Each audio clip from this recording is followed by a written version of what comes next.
example, namely from geophysics, but not only. Okay. So first, as a warm-up, I will make a brief recap about the basics of machine and deep learning. It will not be exhaustive, but I will recall some basic notions. And in order to discuss about the links between machine, deep learning, and optimization, I'll have to talk a bit about optimization as well, and namely convex optimization, before moving on to a certain type of problems that we are all faced with, and that can be formulated as something linking machine learning and optimization, namely bi-level optimization or meta learning. You will see what those problems are, how they are formulated, and how they can be helpful for machine learning problems. Okay, so let's talk about basics of deep learning first.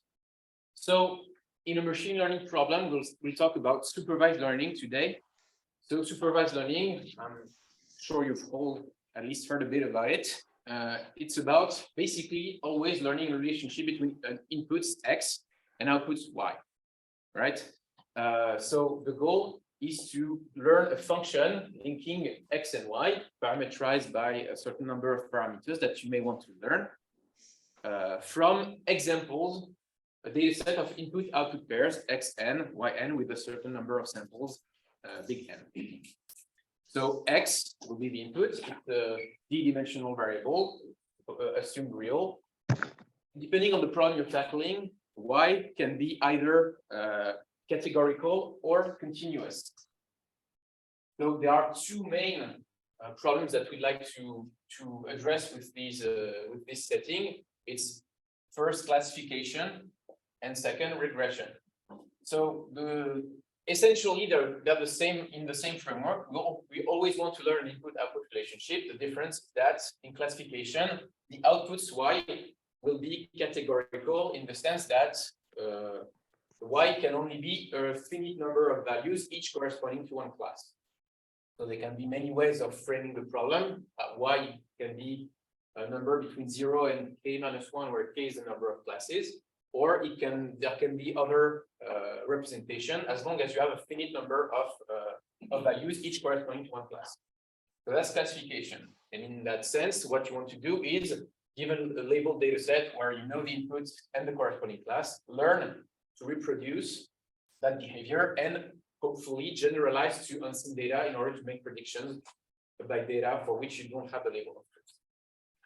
So that's classification. And you just want to assign each of these data points a different number. So here they are symbolized by crosses for one class and circles for the other. So the goal is to draw a separation in the feature space, in R to the power D, between those two classes. It can be linear, nonlinear, simple, not simple.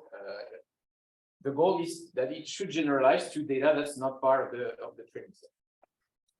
There's another problem that's in the same, can be framed in the same way, but that's different in a sense because we want to predict not a value among a finite number of possibilities, but a value that can be real or several real values. In that case, we talk about regression. We really want to learn basically a function mapping an input X to an output Y that's continuous. So we are given a certain number of examples, and the goal is to basically do some kind of curve fitting in order to regress the outputs against the inputs, and again, be able to generalize, so interpolate in between observations, or maybe extrapolate around observations.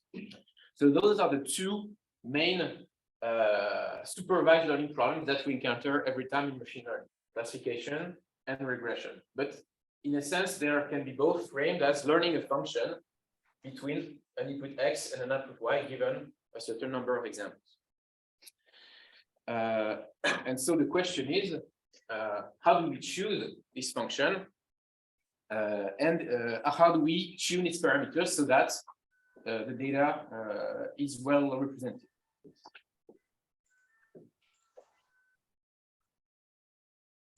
Okay.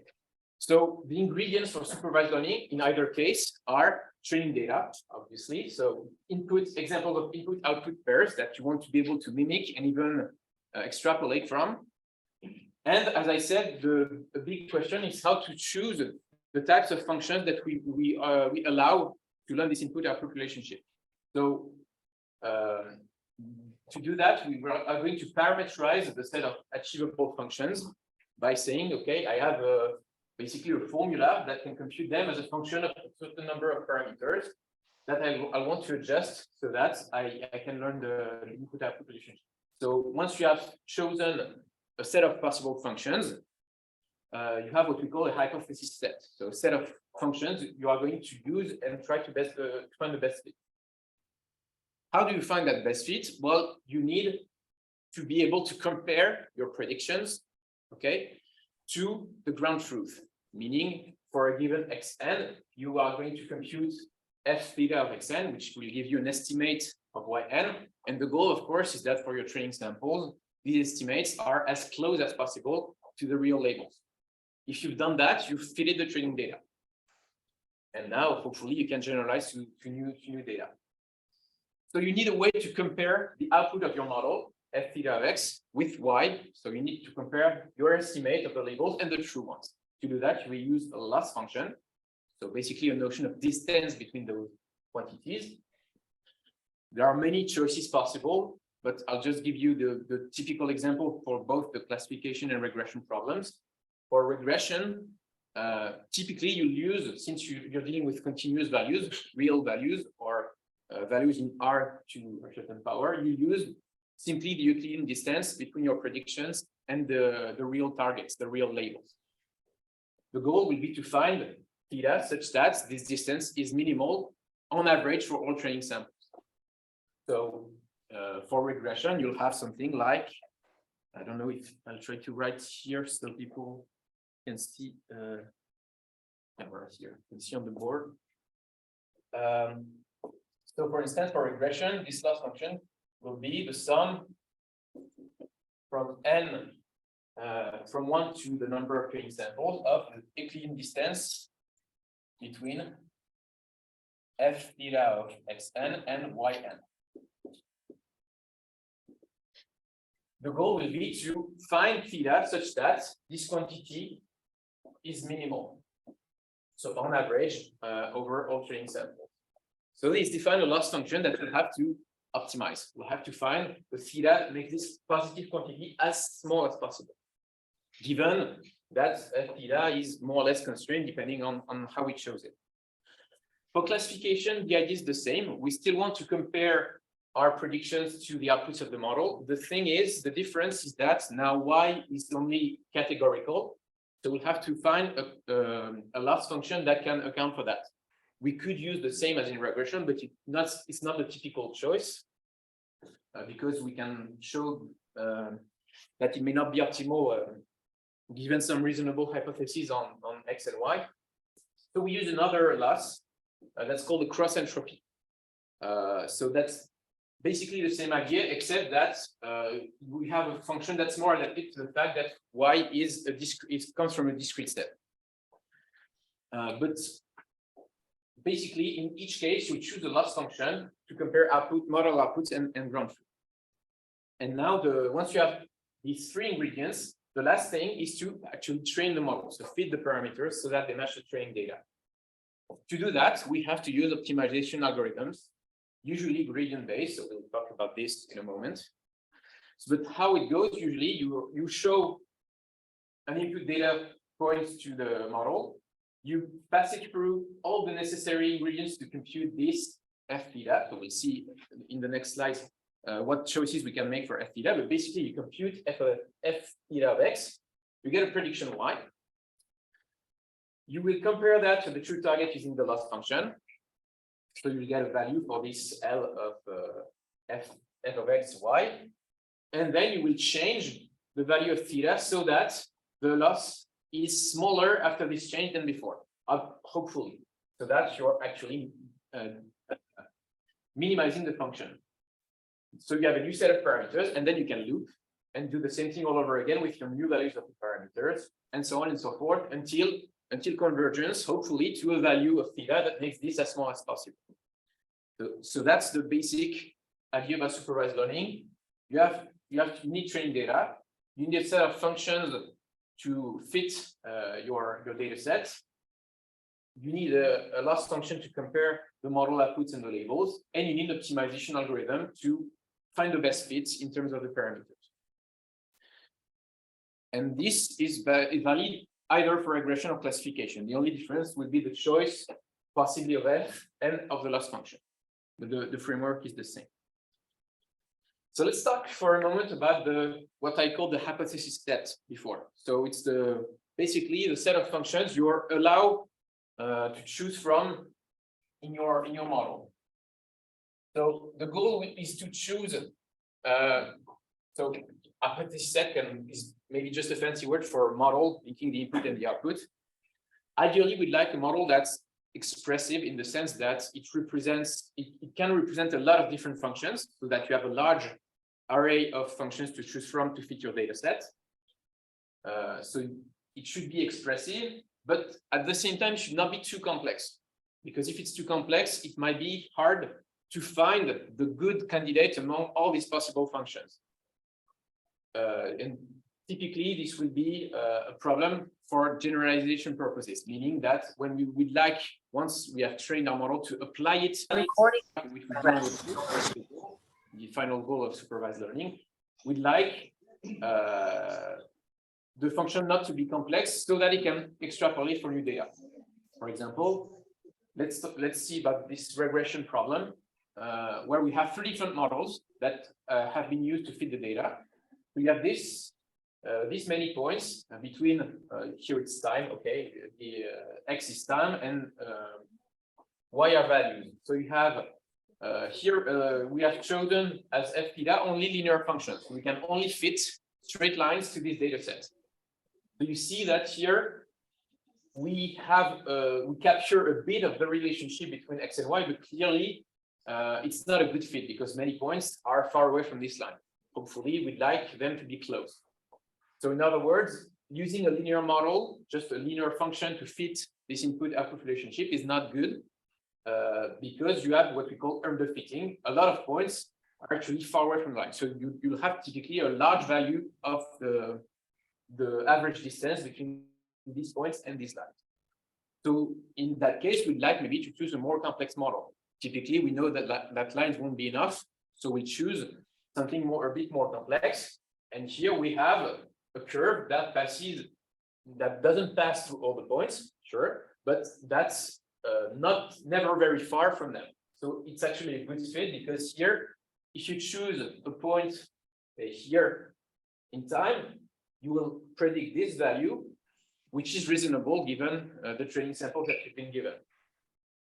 But here, on the other hand, we have chosen a very complex model that's able to actually fit our data very well. So the value of this cost function I wrote, this distance, average distance between all the points in the curve that has been fitted, is going to be very small.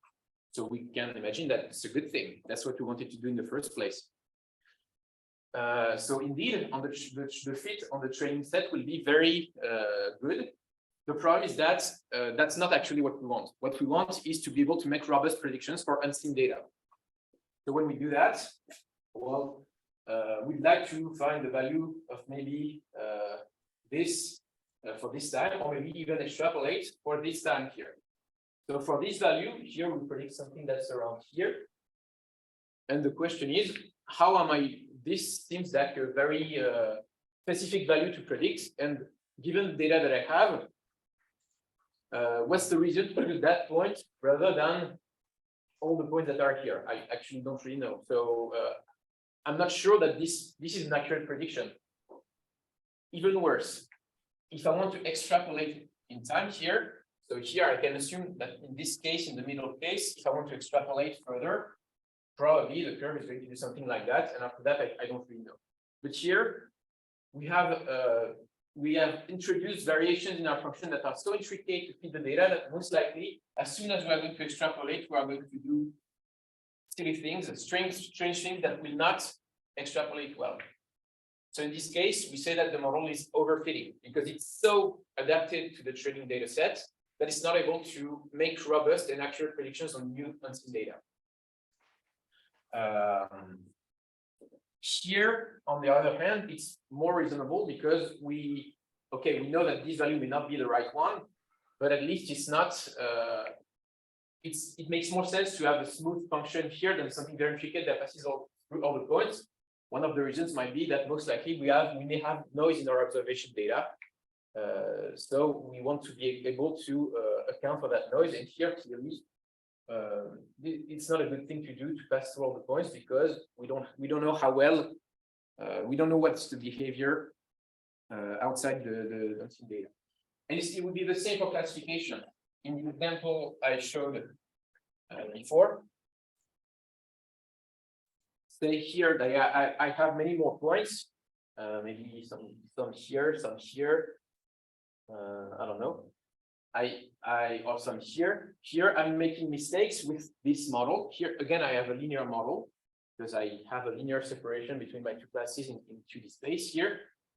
So a linear model will make mistakes here. So I may want to use something more complex so that each point is on the right side. Is on the right side of the what we call the decision boundary, the boundary between the two classes. So I can choose to have something that fits all the points if I have a complex enough model. So here, this line fits the data points very well. The training points, at least, all the points that are on my figure. But the question is, can you really say it's better than using a simple linear model? What's your opinion? Is it good here that I have, I'm able actually to put every point on the right side of this boundary in classification. So all my training points would be correctly classified. Oh, actually, this one is not good. Is this better than the straight line I had before? Why not? Yeah, it's overfitting, meaning that when I have points that are in this area where I'm not very confident when I make predictions, what's the reason to decide to put it on this side of the boundary rather than on that side? If I make a small perturbation on that data point, you will cross the boundary. So actually here, I don't really know what's happening. I will be very confident when I have points here or here, in which case I'm pretty sure of the decision I'm making. Here, I don't know what's happening. And again, if you try to extrapolate this, most likely it will do things that you don't control well. So if you have actually circles that end up going in this direction, you will make a lot of mistakes. Okay, you will also with the linear model, but it's simpler. So it's more likely to generalize, not as bad as this complex model. So all this is to say, the message of this slide is to say that a complex model is good because it allows to fit a lot of different possible relationships, but it should also generalize to unseen data. And a model that's too complex will work on the training data, but not on new unseen data, which will cause overfitting, and then in the end, a model that can be worthless in some cases when you apply to new data. Okay, so that's the first good property that we like about the model that we're choosing in machine learning. To be expressive, but at the same time not too complex. Okay. Another thing that we like is that it leads to at the end, we'll have to minimize the loss function. So we'll have to solve an optimization problem. Find the parameters theta that minimize the loss between f theta of x and y. And this can be averaged over all training points. So we'll have to find the theta that makes this as small as possible. So we'll talk about it after. There are, depending on the models, solving this problem can be more or less easy. Of course, we'd like that to be as easy as possible. So typically, we'll talk about it. When the function that you're choosing here and the loss function have good properties, this will lead to very simple optimization problems.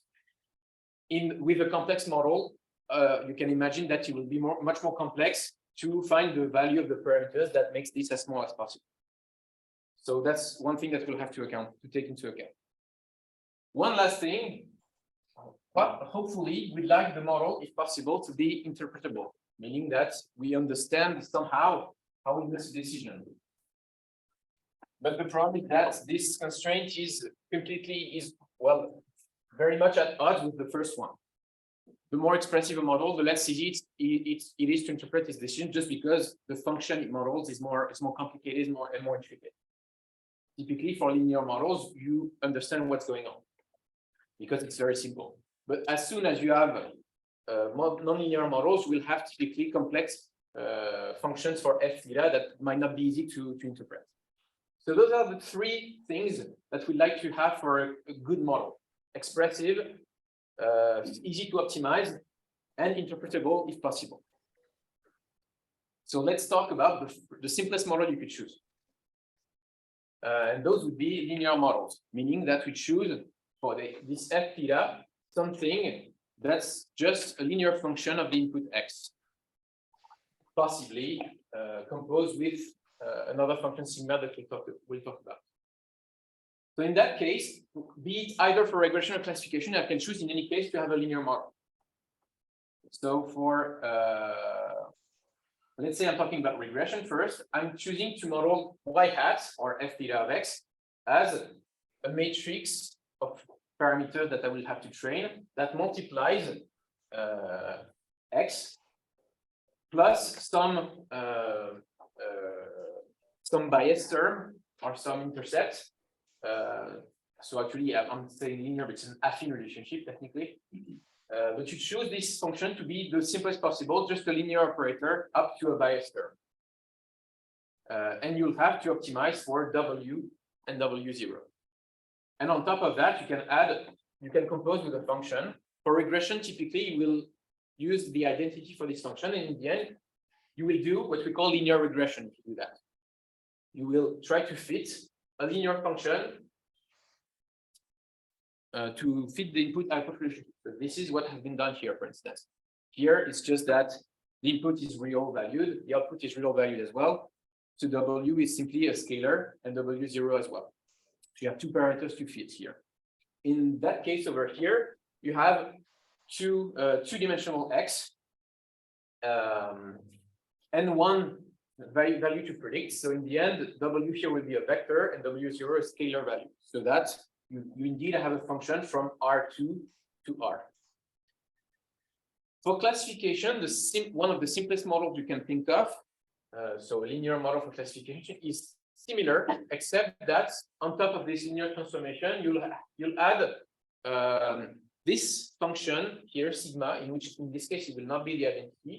It's a function that's called softmax.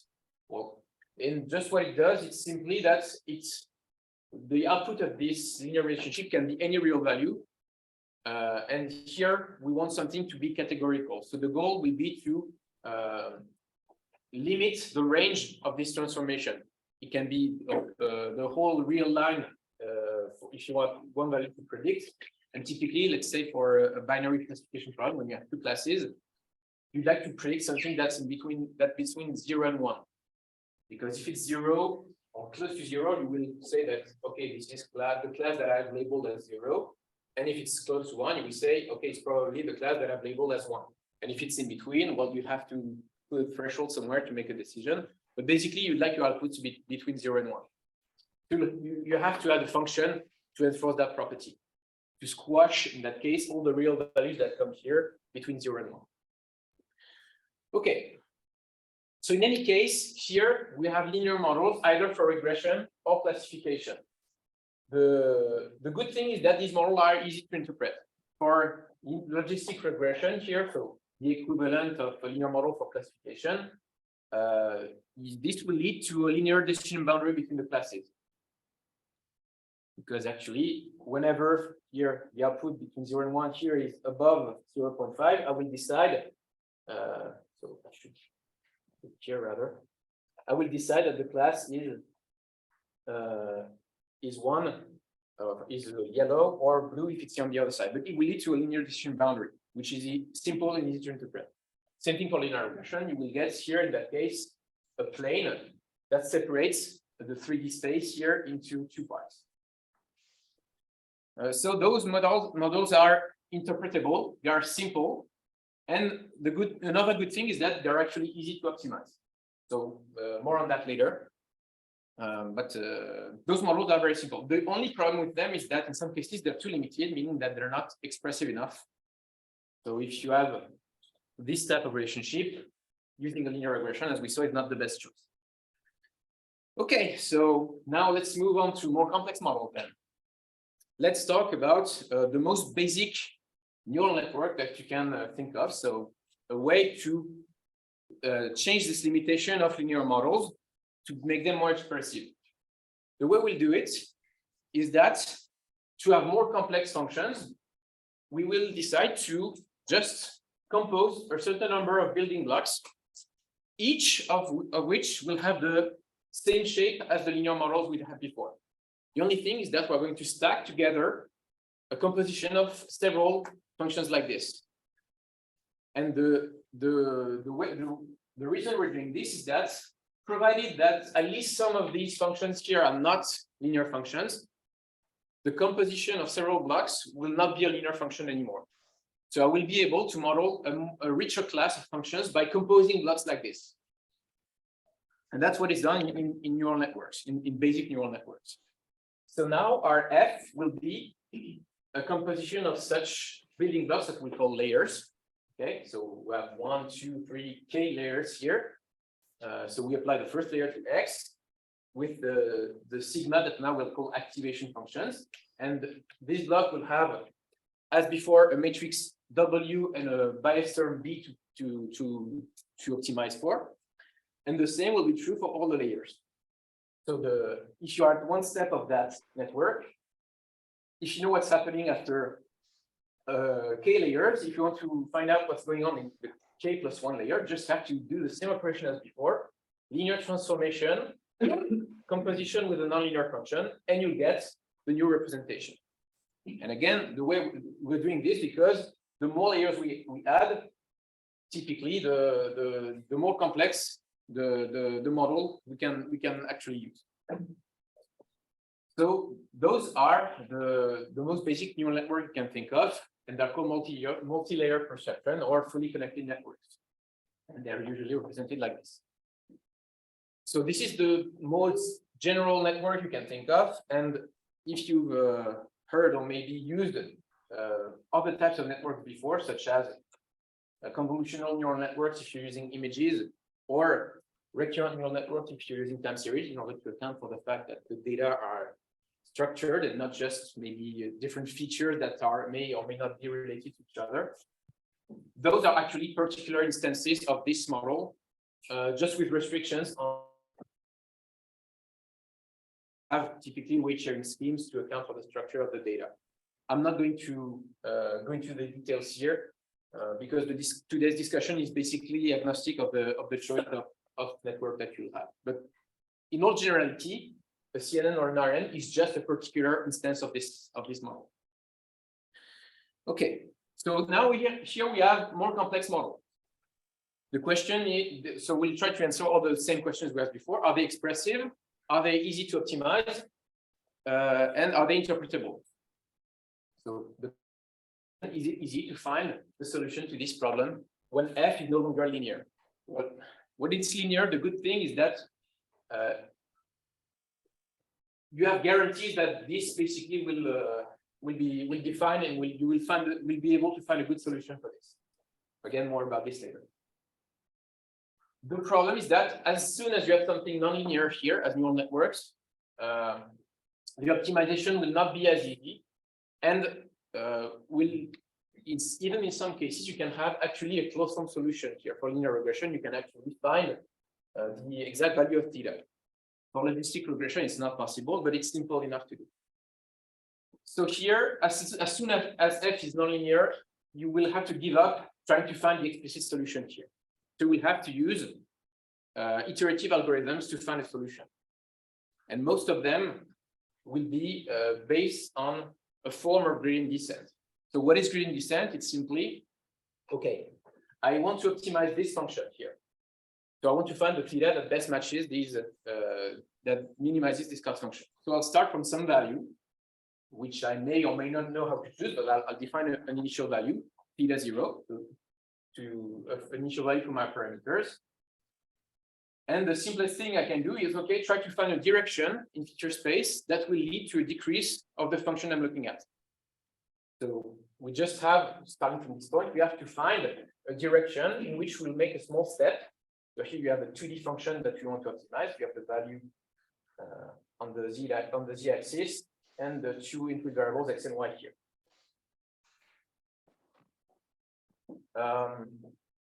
So starting from the initial point, you want to find a direction that leads to a decrease of the function. Because if you've done that, you make a step towards a better solution. So the question is, what should we choose for this direction? There are many possible choices, but the simplest and most natural is to use the negative gradient of the loss function at this point. So basically, this direction that you can compute, so we'll see how to compute it later. If you are able to compute it, it tells you, okay, if I'm at this point, the direction that leads to the steepest descent in this on this surface here is the opposite of the gradient. You can actually prove that mathematically. And you have to imagine that's what happens if you have a 2D surface and you're dropping a droplet of water on somewhere on the surface, and it will, through gravity, follow actually the direction, this direction here, to come to a valley in the optimization landscape. So that's when you have a droplet in a bowl, that's basically what happens. That's the scheme that the droplets uses to go to the bottom of the bowl. So the idea is, okay, I have a value for my parameters. I'll make a small step in the direction of the negative gradient of the loss function. And I know that if I make a small enough step, I will lead to a decrease of my function. So small, what does small enough mean? Well, it depends on this parameter here, rho, which is called the step size or learning rate in deep learning. That basically tells you how far you should go in that direction. So you know that when it's small enough, you'll be fine. But when it's not, well, you don't know what's happening. If you go too far in the direction, so let's imagine a one-dimensional function, x, f of x. If I'm starting from this point, I want to go right because I know that this would be the direction that's given by this gradient object here. And if I make a small step, in the end, I'll end up here. And at this point, I have to stop. I have to know that I stop because I will convert to that point.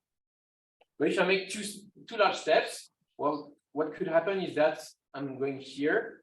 Then I know I'm going to have to go left, right? Okay, I'll make it, but it will be longer. Well, or not, depending on the value. The behavior will be more erratic. But if I choose rho very large, well, terrible things can happen because if I choose it too large, I'll actually not decrease the function, but increase it. If I go too far on the right, I will end up here, and the value is larger than where I started from. And if I keep doing that, I will diverge and go to the ceiling.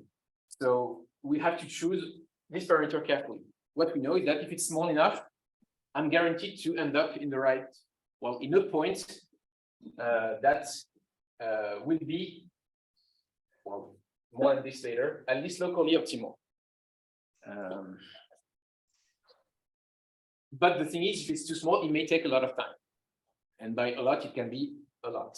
So we have to choose an appropriate value that leads to a fast enough decrease, and at the same time, guarantees that we're not going to diverge and indeed converge to the true value, if possible, as fast as possible.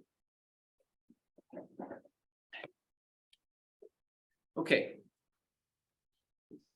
Now, the question is, there's one last thing that we haven't talked about in order to finally optimize a neural network or a model that looks like one.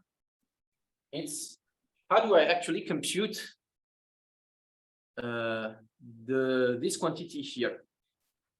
How do I obtain the gradient vector of the loss function with respect to all the parameters? So vector containing all the derivatives of my loss function with respect to every parameter, because I know that I need this quantity in order to find my direction.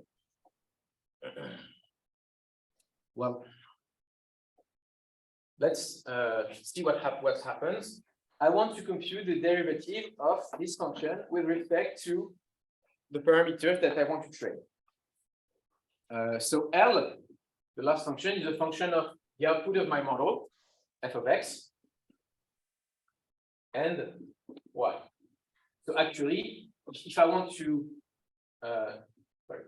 f theta of x, if I want to differentiate this with respect to theta, I have to use the chain rule because there's f in between L and the parameter I want to obtain. So the chain rule tells me that I need first to differentiate this with respect to f, and then f with respect to theta, and f is my actual model. So I need this quantity. Usually it's easy to obtain with the last functions I gave you. You can actually implement them easily, but okay. So the main issue is how do I compute this? So this is a matrix actually containing the derivatives of all the components of this function, if there are several, with respect to all the parameters. So you have 2 dimensions. So you have a matrix of derivatives to find. Well, for linear models, this is easy to obtain. It's you can calculate it by hand, and it's easy to obtain. For neural networks or nonlinear models, it's not as easy. You could try to compute it by hand, but if you use even at least a few of these layers on top of one another, you won't be able to make it by hand. So you could resort to other techniques such as finite differences, trying to find 2 close values, compute the difference to give you an idea of the local slope and get the derivative. But that won't be practical either, because if you have a lot of dimensions, you have to do that a lot of times. It's not very precise, subject to noise, so it's not a good option either. Turns out that for neural networks, we have an algorithm that makes us able to obtain this very easily and exactly. This is called the backpropagation algorithm. So it's just a smart use of the chain rule to basically go back from one layer to the other by simple operations and dividing the whole calculation of f theta into smaller parts, each of which is easy to differentiate, basically. So that's what happens when you use the backpropagation algorithm. It's just a smart way to obtain this quantity here. But so this is a term you've most likely heard about if you heard about neural networks, but it's actually much more general than that.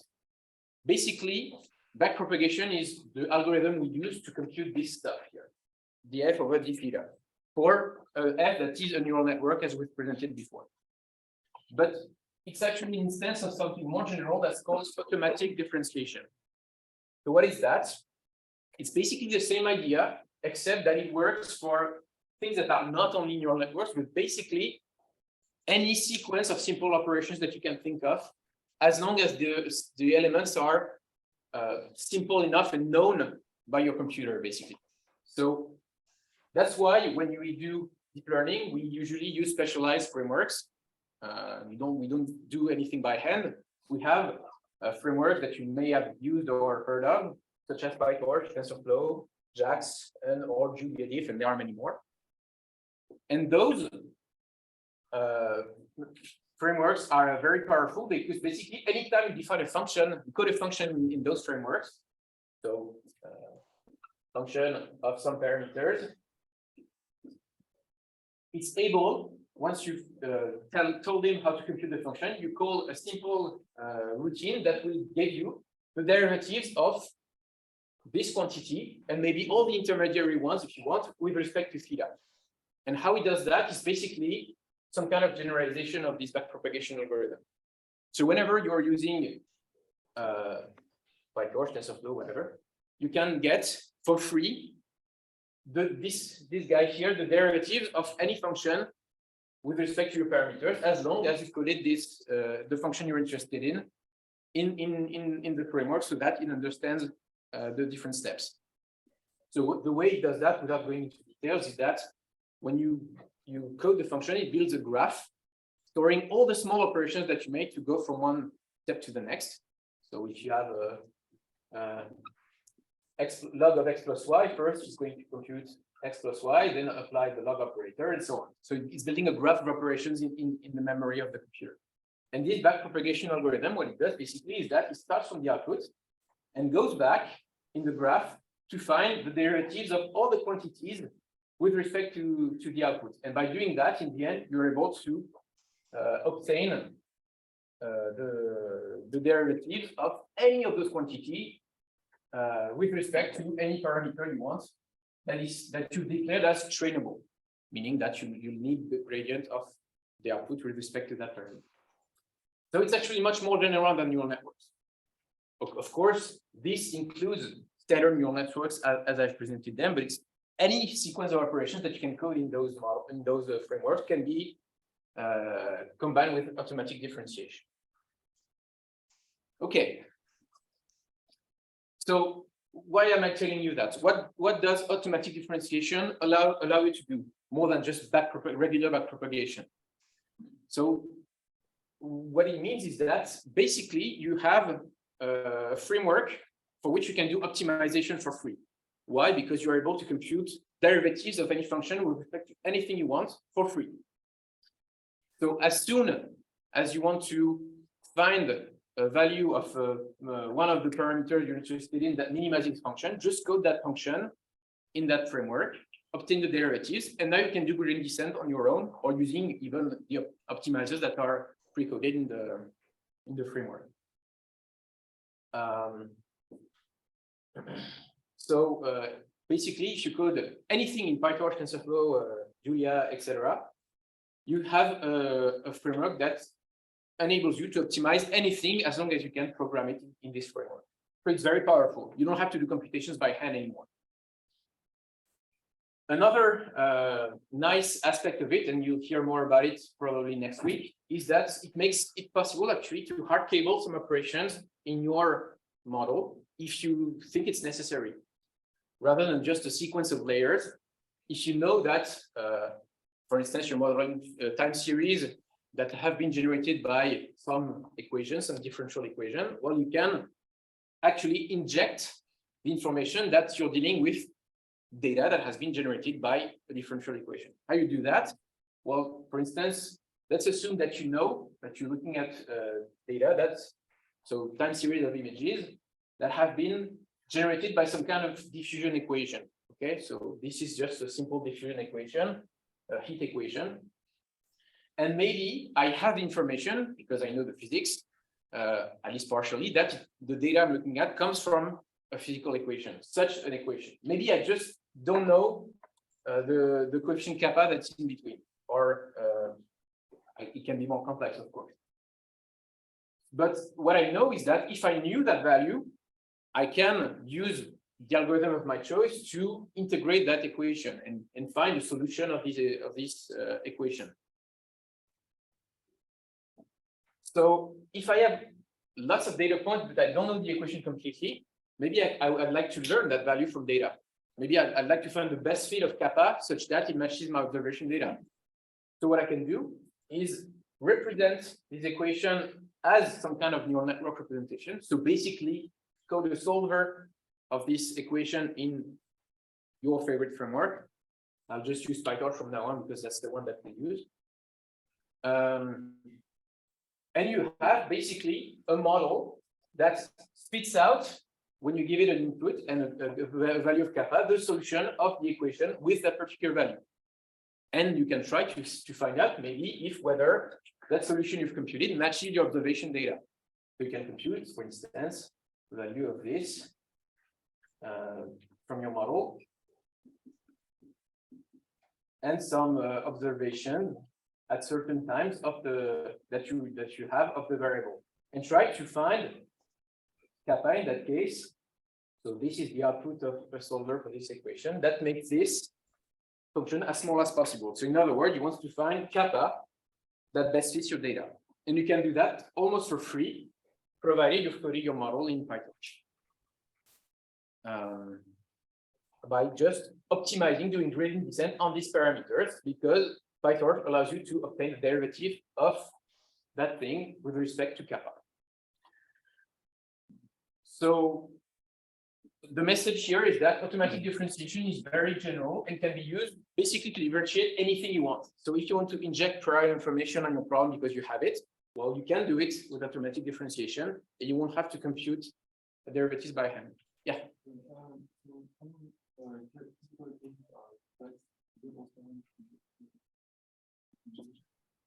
Complex meaning like in complex imaginary and real parts?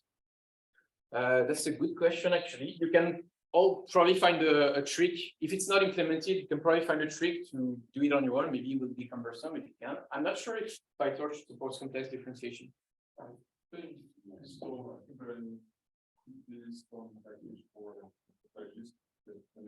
Yeah, never used it. What I'm sure of is that I have used complex number in PyTorch before, but just because I need some quantity to be complex, I didn't try to differentiate complex functions. But probably possible.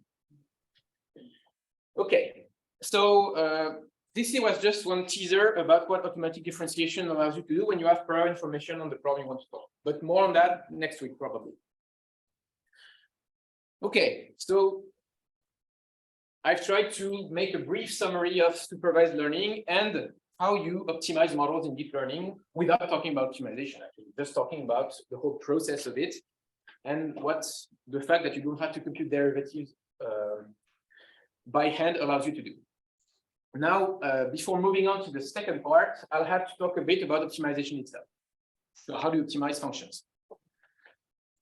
So I'll try to be very, it will be a very brief intro about optimization in, well, simple settings. We'll see about it. And we will need it for the next part when we combine optimization and deep learning. So I've just done it before. In many domains, we usually assume that linear problems are easy and nonlinear problems are hard. And it's true in many domains, actually. Yeah. If you're doing linear regression, it's easier than doing nonlinear regression. Sure. But in optimization, that's not typically the distinction we make. Because things can be linear and nonlinear. It's actually not the notion that's relevant. The relevant notion is about convexity. So we'll see what it means. But convexity basically means easy in optimization, and non-convexity means hard. So we'll try to understand why briefly. So in general, an optimization problem can be written in this form. You want to minimize some function of x, a real valued function, just like before, except that, contrary to what we've done so far, there may be restrictions on the values that x can take. There can be constraints, in other words. We cannot choose x freely. So typically in deep learning, we don't care too much about this stuff. We do unconstrained optimization. But many optimization problems have to be framed this way. You have to have constraints. So for instance, you may want to compute a function that matches data with a linear combination of some objects, and you may want those coefficients in order to be interpretable to be not negative, maybe. So that's one constraint. So we write these constraints usually in two ways with functions. So you have inequality constraints. So some function has to be smaller than 0, or some function has to be equal to 0. So these define actually a set of possible values for x that we have to choose from. So we may have several of those, and they can be quite intricate, but they're just here to restrict the domain of achievable values for x. So once we've said that, we'll see that, well, we won't have time to really see it, but I'm telling you, an optimization problem will be easy, as in convex, whenever we have two conditions. The first one will be that this function has a property that's, you guessed it, convexity. More on that in the next slide, probably. And also, there's a condition that we won't talk too much about, but is that the set of constraints, so the set of values x that verify those two things, define a set that is convex. So, but mainly remember that one in the unconstrained case, you have to have this function that is convex. So what does that mean? Well, first, let's talk about a convex set. I'll be quite brief on this. So a set will be convex whenever, so you have a set of the possible values, so imagine one of those three. If whenever you take 2 points inside that set that belong to the set, any point on the segment that joins them is also within the set. So that's the way it's defined. So that's, I've just translated in English this mathematical statement here. So whenever, regardless of the choice of the 2 points I have this property, I will have a convex set. So this one will be convex. There's no way I can choose 2 points such that the segment is out, at least partially outside. Here it won't be the case. You have an example here. This segment has a lot of points which are not in the set anymore, and so on. So, for example, things that you actually encounter in practice, a disk in the plane, so something that looks like that, it's a convex set. Because there's no way, however, you choose whatever the way you choose the points, that the segment will be outside. But a circle, so the same object, except that you just take the boundary, is not convex because for the same reason, all those points are in the disk, okay, but not on the circle. So this set is not convex. Okay. But this, I've introduced this just to be able to talk briefly about a convex function. A convex function, what is it? So it has a definition, mathematical definition that I'm giving here. But basically what this definition means is that, well, whenever, so you have here an example in 1D, a function of one variable, we'll say that it's convex whenever, when I'm taking the image of 2 points, the segment that joins the images has to be always above the graph of the function. So in that case, I can choose any 2 points, and the segment will always be above the curve. This is what a convex function is. So this is just another way of saying that the set of all points that are above the graph will be a convex set as defined in the previous slide. Okay, so for now, it's just a bit technical definition. We'll see why it's so important shortly. Just a certain number of functions that we manipulate are convex, but you can guess that as soon as you will get some complex variations in the function, you will not preserve convexity. So for instance, the exponential function, it's convex because this set is indeed convex. For example, this segment is inside.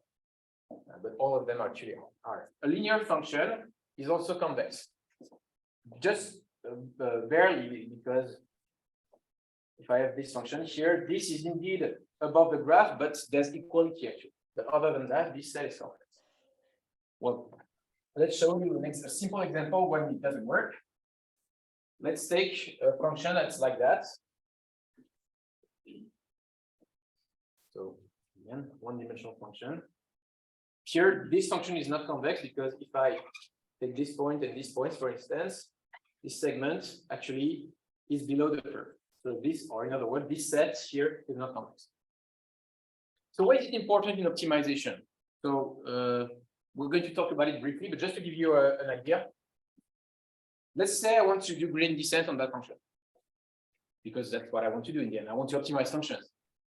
So let's say I'm starting here. This is x0.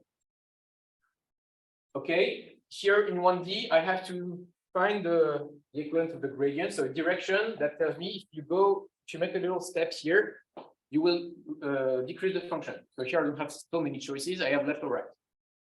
So of course, here I need to go right to decrease the function. So in the end, I hope that I will converge to a valley in my optimization landscape. So I hope that I'll converge here. But is it really what I wanted in the first place? Why not? The local minimum. Yeah, it's what we call a local minimum, because in the neighborhood of that point, around that point, there is indeed no value of the function that's higher. But actually, if I look a bit further, this point here is below.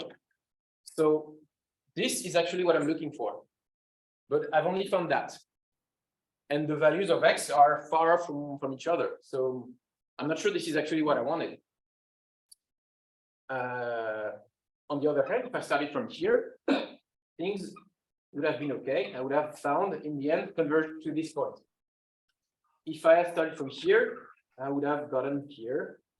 Here, if I start from here, and here, if I'm exactly here, I wouldn't have moved actually, because I'm just on a hill, on top of a hill. So here, well, I have a flat landscape. So think about the droplet or a ball on the surface. If it's perfectly exactly on this point, physically, you have an unstable equilibrium point, and your point will not move. But as soon you're left, you're going to go here. As soon you're right, you're going to go here. So you can quickly see why non-convexity will be a problem here, because it doesn't guarantee us that, for instance, gradient descent will lead us to what we actually want. In some cases, it will. In some cases, it won't. And in most cases, the most sad thing about it is that we won't be even able to tell whether we found the best value or not. We just have found some value that indeed is locally optimal, but we don't have guarantees. So that's why convexity is so important, because it makes sure that we will be able to find the unique solution of the problem. So there will be just one solution, and we can find it reasonably with, for example, gradient descent. So let's talk about,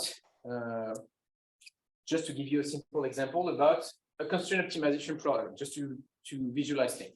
Here it wasn't constrained in the sense that x could take any real value. Here, what I want to do is maximize a two-variable function. Maximize, why not? If you prefer to minimize, just put a negative sign in front of f. Subject to, here, a linear constraint. So a constraint, the points x and y that verify this equation. So in 2D, this is the equation of a line. Okay, so it means that not only do I have to maximize this function, but I can only look for points that are on the line.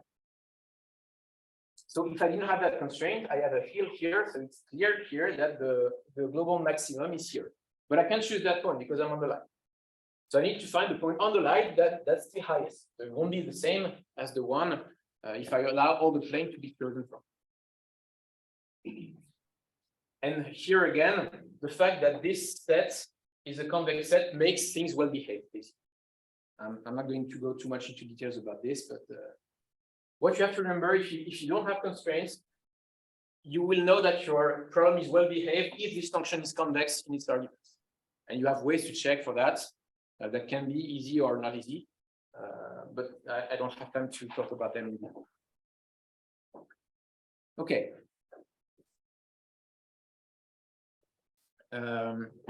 So let's talk a bit more about the unconstrained case. What we'd like to find, of course, is to find the way to find those optimal points, the optimal point that we're looking for. So we can do it iteratively by gradient descent, but actually there's a condition, an equation that tells us whether we're optimal or not. So basically the condition is we have to compute the gradient of the function again, and look for inputs of the function that null this equation, that makes this equation zero. The solutions of this equation, if we're able to solve it, in most cases we won't be, but in simple cases we will, are called critical points. Critical points are, by definition, points that verify this. The thing to remember is that when f is nice, so convex, this will have, well, then even strictly convex, this will have a unique solution that will be the minimum of our function. If we're looking for a maximum, it's completely different. Now if we're looking for a maximum, we want to minimize the opposite of a function. And then it's the opposite of f that is to be convex, which is another way of saying that f must be concave.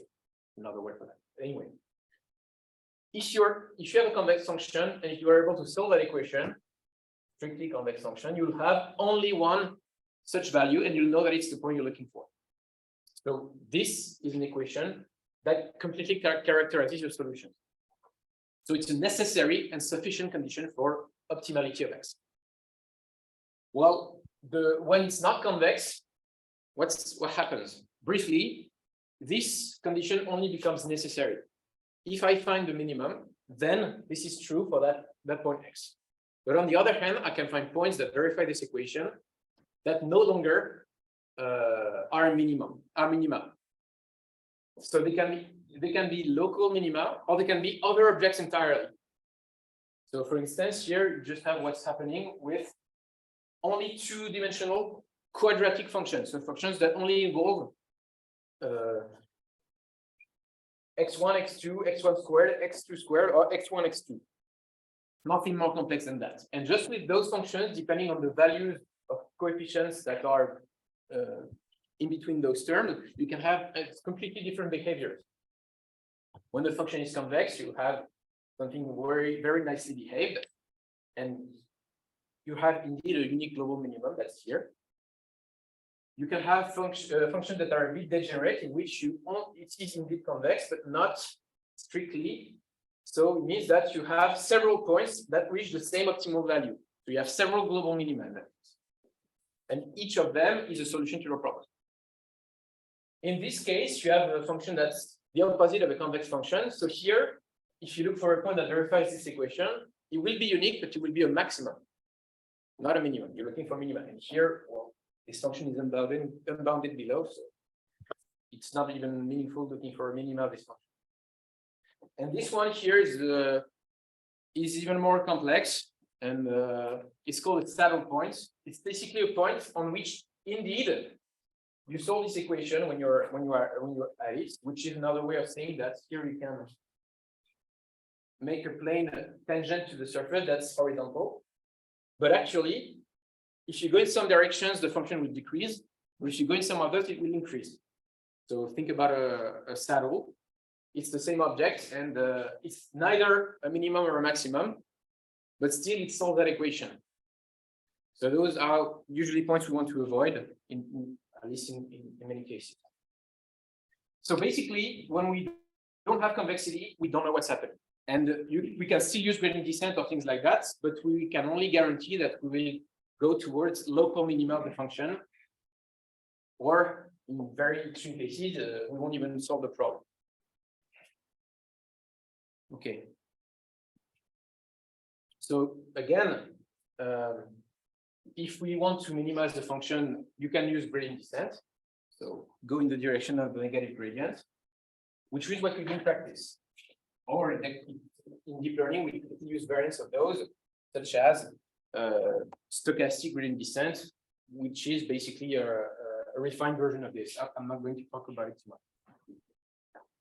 So in deep learning, we deal about differentiable. We saw this functions, except maybe in some cases there can be points where a certain number of points where it's not differentiable, but it's not too much of a problem. And unconstrained optimization. But in deep learning, as soon as you don't have linear models, in almost all cases, you're dealing with non-convex problems. Meaning that you will run gradient descent or your favorite optimization algorithm, but you will never have the guarantee that you find a global minimum of the function. You will find, if it converges, a local minimum. All right. Now let's talk about constraints. What if we want to optimize a function with convex constraints, meaning that we can choose x within some convex set? So think about a disk, for instance. We only want to find the smallest value of f when x is in this set. So the good thing about this is that it's not too bad, even though it's more complex than before because we have added this. There's a way to find the closest point for any point x in R to the power, whatever the dimension is. I can find the closest point on this set to that point. So the point, in other words, that is in the set C, but minimizes the distance with the point I started from. So, example, I want to find the closest point to x here that's on the disk. So it will be here, more or less. And to obtain this, we have to minimize this function, find the minimum distance between x and y when x is a point on the circle. That's called projecting on the set. So yeah, there are many examples of this. with this framework, you can handle constraints such that you want X to have only positive entries. Instance can be useful. In some cases, you may want X to be a vector of proportions. So in that case, not only do they have to be positive, they also have to sum to 1 to be actual fractions. Or many more, such as finding a vector that doesn't have a too large norm. So you can define this operation easily, solve this problem easily in a number of simple cases. So the question is now, how can we solve that problem? Another way of framing it is to write it in a different but equivalent version. So if I want to minimize X under the constraint that X belongs to the set C, I can also write it this way. I want to minimize the sum of F and this function here, which is called the indicator function of the set C. It's basically 0 if X is in the set, and it's infinity otherwise. So it means that as long as X is in the set, this term vanishes. But if it's not, my function is infinite, so impossible to optimize. So I'm just basically forbidding any point in X to be present in my solution. So the good thing about this formulation is that now it's unconstrained. We have removed the constraints, so we can say, okay, it's better because I don't have to care about that. But there's a catch. The catch is that by doing this, we have made this new function not differentiable anymore. Because let's say that my set is the segment between 0 and 1. So the indicator function is 0 here and infinity over there. So here, of course, I have this continuity. So this function is not differentiable anymore. So I won't be able to compute the gradient of this function anymore because it's just not defined. So that's a problem. And the question is, how can we handle this? Well, it turns out there's a quite simple solution, provided that this projection operator here, this projection operator that I defined here is easy to compute. Actually, projecting on the set C is just an instance of that problem where F is just a distance between X and Y. So in that case, if I want to project Y on the set C, I have to minimize this distance, well, under the constraint that X is in my set. So another question, how can we apply gradient descent still to solve for that, to solve that optimization problem? Okay. Well, I have to know how to project on the set. I have to know how to solve that problem. But again, in many cases, it's simple. If I want coefficient X to be non-negative in all entries, I just threshold the negative values to 0. That's the way to do it in that case. So what we'll do is do regular gradient descent on F. So find a value that makes the value of F smaller, just like before. But by doing that, I may have left the constraint set. So again, if I have this function here with this constraint that it should be in this interval here, if I do gradient descent here and I choose a too large set, I'll be outside. So in that case, I have to come back. So the way of coming back is actually using that projection operator. So in case you leave the set, just come back to it by projecting on it. So it leads to an algorithm that's not very different from before. Just take X, make a small step in the direction of the gradient of F. F is supposed to be differentiable. And then come back to C by projecting on it, starting from some initial point, just like before. And again, it turns out that if C is a convex set and F is also a convex function, this will converge. So you know that not only will it converge, it will converge to the actual solution of this. So in the end, when you have such a problem, it's not a big deal. Just project on the constraint set if you're lucky enough to know how to do this. And of course, you still have to choose the step size. Okay. So let's try to go a bit further. Now we know how to solve problems of the form sum of a function that's differentiable plus the indicator function of a convex set, or in other words, solving finding the minimum of x, provided that x is in the constraint set C. I'll give examples of this later so that you understand practical situations where it's useful. Let's try to minimize the sum of two functions in which f is differentiable, but g might not be. Okay? But assume convex, because we like convex functions. So the way we did it before is to use that operator, the projection on the convex set C, finding the point that decreases as much as possible the distance between x and y while remaining on the set.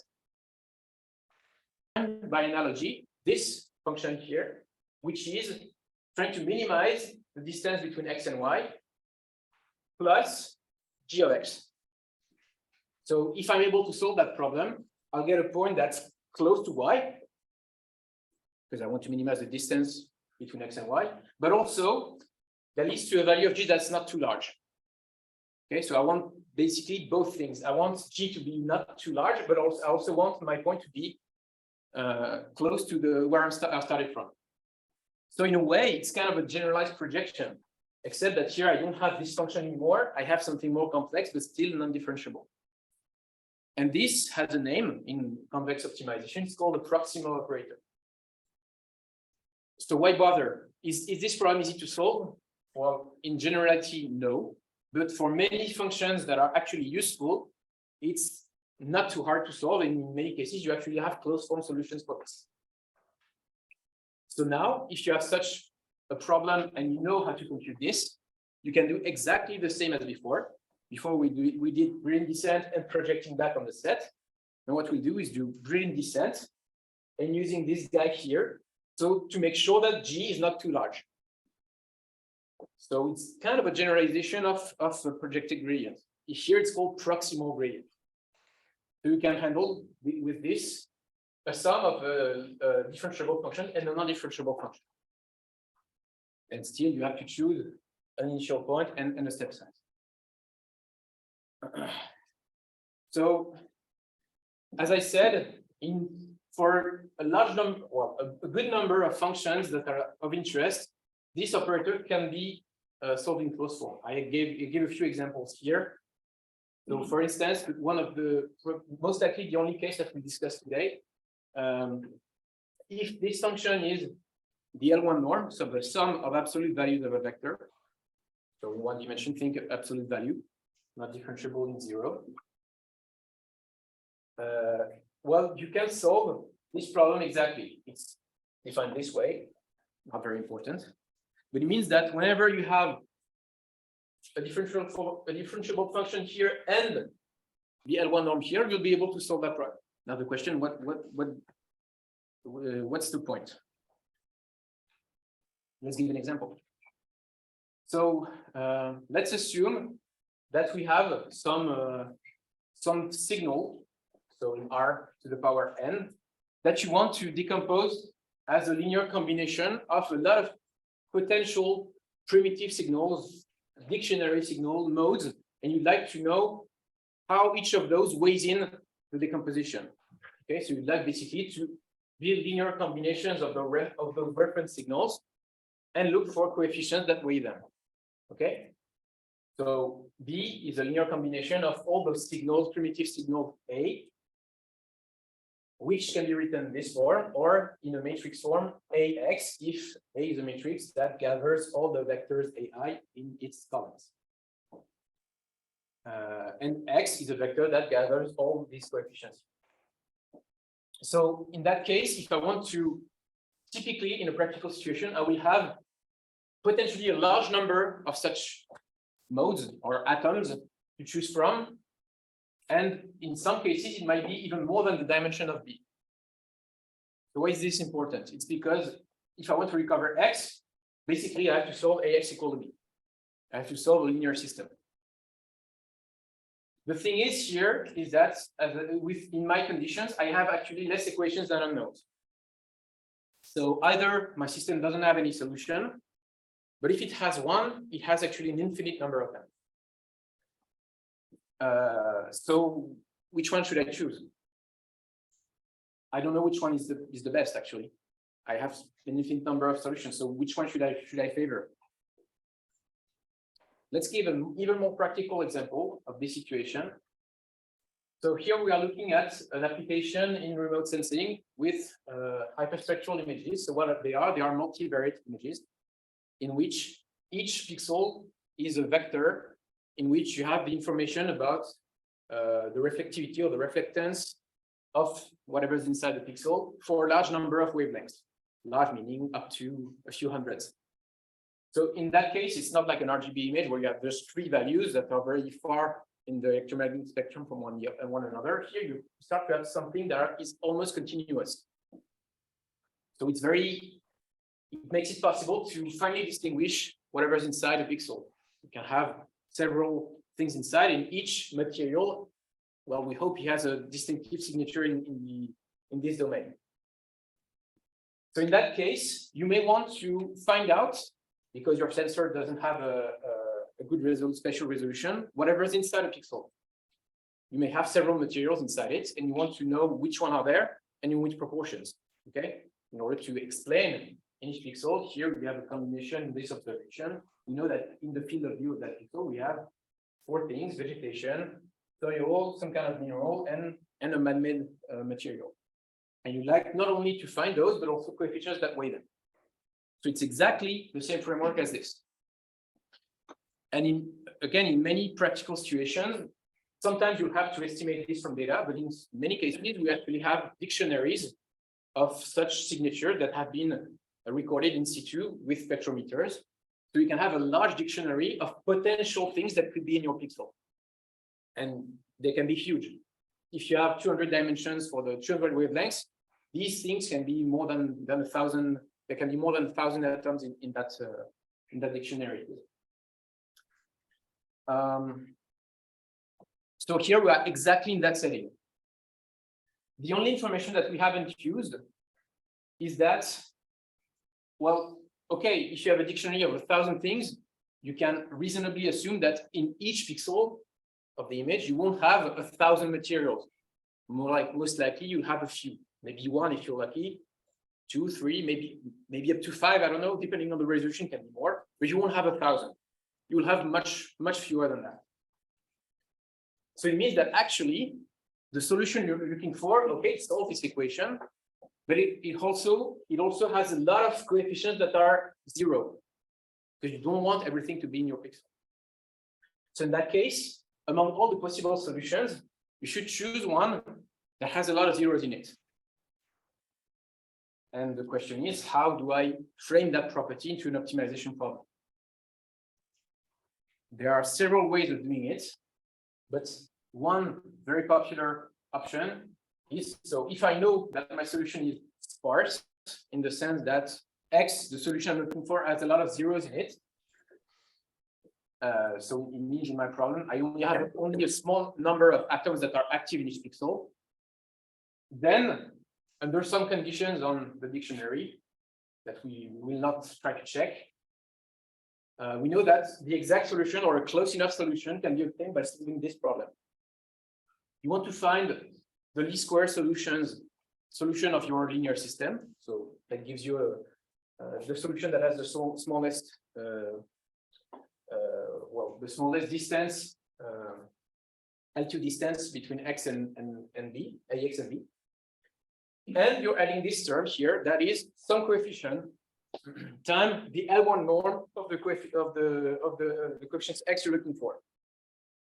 And so it's defined as the sum of absolute values of the entries. Yeah. So we can even add other constraints if we want on the coefficients, maybe if we want them to be positive, for example. But let's just try to understand, at least qualitatively, why adding this term will lead to solutions with zeros in it. So we have 2 situations here.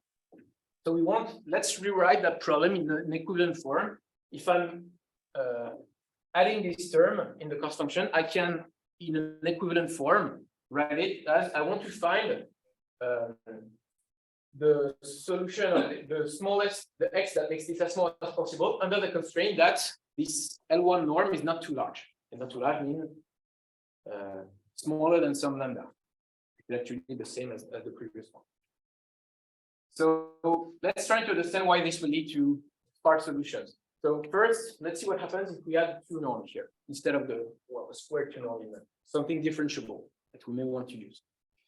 In that case, so this function is quadratic. So in 2D it means that it can be represented this way. So these are the level set of the function, the level sets of the functions. So all points that have the same given value. So here they are ellipse shaped, and the minimum, the global minimum of the function is here if I don't have constraints. But here, I want also the L2 norm, the distance between the origin and x, to be not too large. So let's say that this not too large is lambda here. So in that case, I'm not looking for this point anymore. I'm looking for the point on one level set that leads to the small that's the smallest one for the function that matches this constraint. So it will be on the circle, and actually we can show it will be exactly tangent. The level set will be tangent to the circle. So that's what we get. So okay, I don't have the minimum, but this point doesn't have any particular property. Now let's look at what's happening with the one norm. With the one norm, well, it's not differentiable. What it means is that if you represent it here in 2D, if you represent a level set of this norm, you will have salient points here, pointy irregular points or non-smooth points. So anyway, here you will have corners. And just by the geometry of it, if you look for a point that leads to something that's not too large for this function, and that is on this ball, well, in many cases, because the points are salient in this ball, you will end up with a point that is on this axis here. And what it means that it's on the axis, it means that one coordinate is 0. Here it's x, that is 0. And this actually generalizes in larger dimensions. You can get solutions with lots of zeros just because the points, the salient points of this ball tend to be extreme on that ball. So they tend, and they're all on the axis. So this is why adding this term here leads to sparse solutions of my linear system. So solutions with zeros in it. Problem, the function I've just added here is not differentiable because it has these salient points. And also we need to tune that parameter. We'll see about that later. But the good news is if you followed that this L1 norm was actually one of the points for which this guy was not too hard to compute. We know how to compute it for the L1 norm. So it means that with this problem, we can solve it using this algorithm of proximal gradient descent. You just compute the gradient of your least squares term, which is easy because it's differentiable. It's a quadratic function, so we know how to do that. You make a gradient step in the negative direction of the gradient. And then you make sure that by using this guy, that the L1 norm of the solution is not too large. By kind of projecting on some kind of set where the L1 norm is not too large. And you iterate that a bunch of times. And in the end, you will converge to the solution of this problem here. And you know it will be the solution because both those functions are convex. So it means that in this case, even though the problem is not differentiable, it's not that hard actually. Yeah. Yes, that's the main reason why we don't use it. The zero norm just counts the number of entries that are non-zero. So that's actually what we would like to aim for. But we're not using it, as you said, because it's not convex, and it's even worse than that. Since we're counting the number of entries that are not zero, we're basically looking for all combinations with this many zero entries. So the problem becomes combinatorial. And whenever you get a problem like that, you know it's going to be hard. NP hard, actually. So this is easier. It's not that easy, but it's much more easy to handle in practice. And in some cases, we have guarantees that this actually does what we want to do, even though it's just a proxy indeed. Okay. Let's give another example where these differentiable terms can be useful. So in that case, we're going to do a little bit of image processing. So we have an image with a certain number of pixels, and that is corrupted by noise. Let's think about Gaussian noise. Okay, such that what you actually observe is some clean image that you'd like to recover plus some noise. Okay, so because of the light, I'm not sure you can see anything, but this is the clean image, and you have the noisy version here. So typically, we can frame that denoising problem as something quite similar as to what we discussed before. If I want to optimize for X and look some image that's not too far from the noisy image because I want to keep its spatial structure, but at the same time, I don't want there to be noise in it. So I'll use that distance term as before. I want to find an image that's not too far away from my input data, Y. And I'll add some regularization terms, some additional term that I want to jointly optimize. And this, I'd like this to be small for good images and large for bad images. So the question is, what is a good image and what is a bad image? Well, a good image is an image which doesn't have a lot of noise, but at the same time preserve the spatial structure of the image I started from. So a good question would be how to come up with an expression that enforces this property.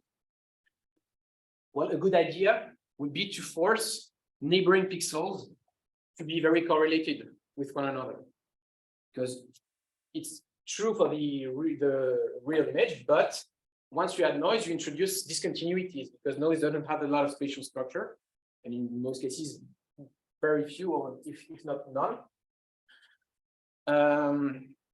So by doing that, we hope to get rid of the noise because noise image will be penalized by this function and noiseless image will not be.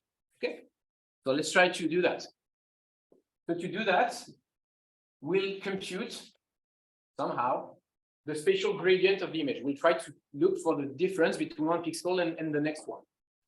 And if that's small on average for a pixel, then I have an image that will be spatially correlated. That's what I want to do.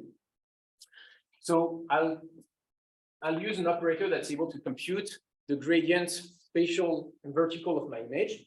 I'm just going to write the equations, but I'm not going to detail them completely. And then I want that to be small. So I have an horizontal gradient, a vertical gradient. So for each pixel, I have two values, and I want this to be small. So I'm using the norm, again, the squared norm. If I do that, I will have solved my problem. I'll have an image that's smooth, but looks like my original image. So, well, just a bit of rewriting this into a slightly different form. Basically, this gradient operator, we can imagine that it's a matrix with well-chosen coefficients, but basically it's a linear operator on X. Okay. So what you want to minimize in the end is the distance with where you started from plus some term that will enforce smooth solutions. It's good. We have something that's simple. We have a convex problem even. We have two norms. We know we can show it. That is convex. So we have a unique solution. And it's differentiable. So closed form solution, very easy. You just have to choose lambda that will account for how much I want my image to be smooth. If it's 0, I get my original image. If it's very large, I get something that's very, very, very smooth and even too smooth. But the problem with this is that, okay, I will get a smooth image, but and it will be denoised, but this is not a good solution for you unless you are short-sighted, which is my case. So, but here I'm close enough to see that all the edges of this image, all the spatial gradients that are high have been suppressed. And I don't want that because this is not a natural image anymore. I've lost information by doing that. That's very important perceptually and also for the structure of the image. So I need to do something else. And one solution, among others, is again to use this kind of norm. So here it's a variant of the L1 norm I talked about, not too important. The expression is here. There's a mean square root here that prevents us from differentiating this. And why does it work? Again, to make it brief, it will force some values of the spatial gradient to be exactly 0. Again, sparsity and one norm. And this will mean that it will tolerate edges to be present in the image. So, well, I don't have time to show exactly why, but using an L1 norm instead of the L2 norm will denoise the image but preserve the edges. And that's what I want to do in an image. So this is better for denoising than using just the L2 norm. The problem is this is no longer differentiable. But then again, in that case, we happen to know how to compute the proximal operator of that thing here. So we can use the same type of algorithms as before. Okay.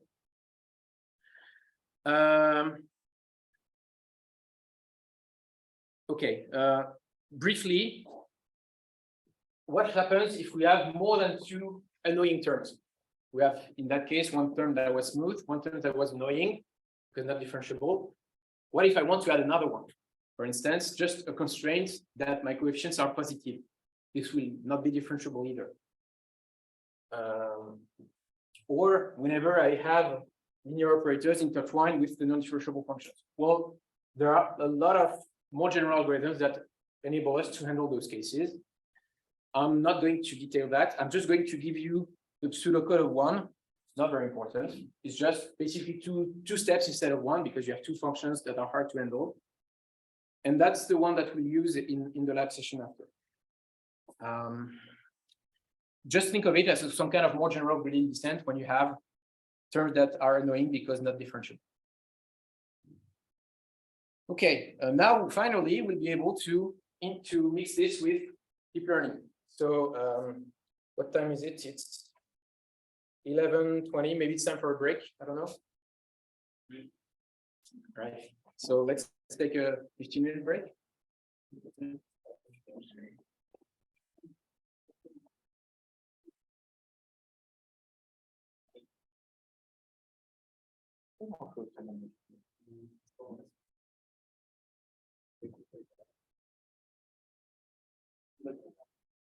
Okay.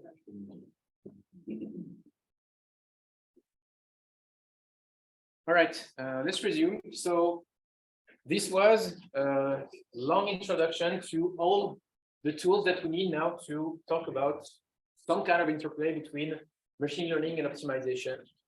And the main question that will motivate the rest of the lecture will be about, okay, in all those examples I've showed, you have to train parameters, okay, you have to optimize functions, but there are also parameters that you have to set by hand.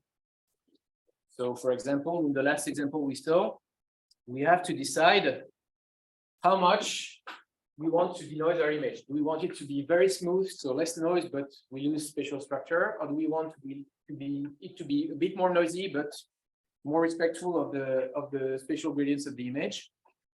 Same thing for the sparsity example.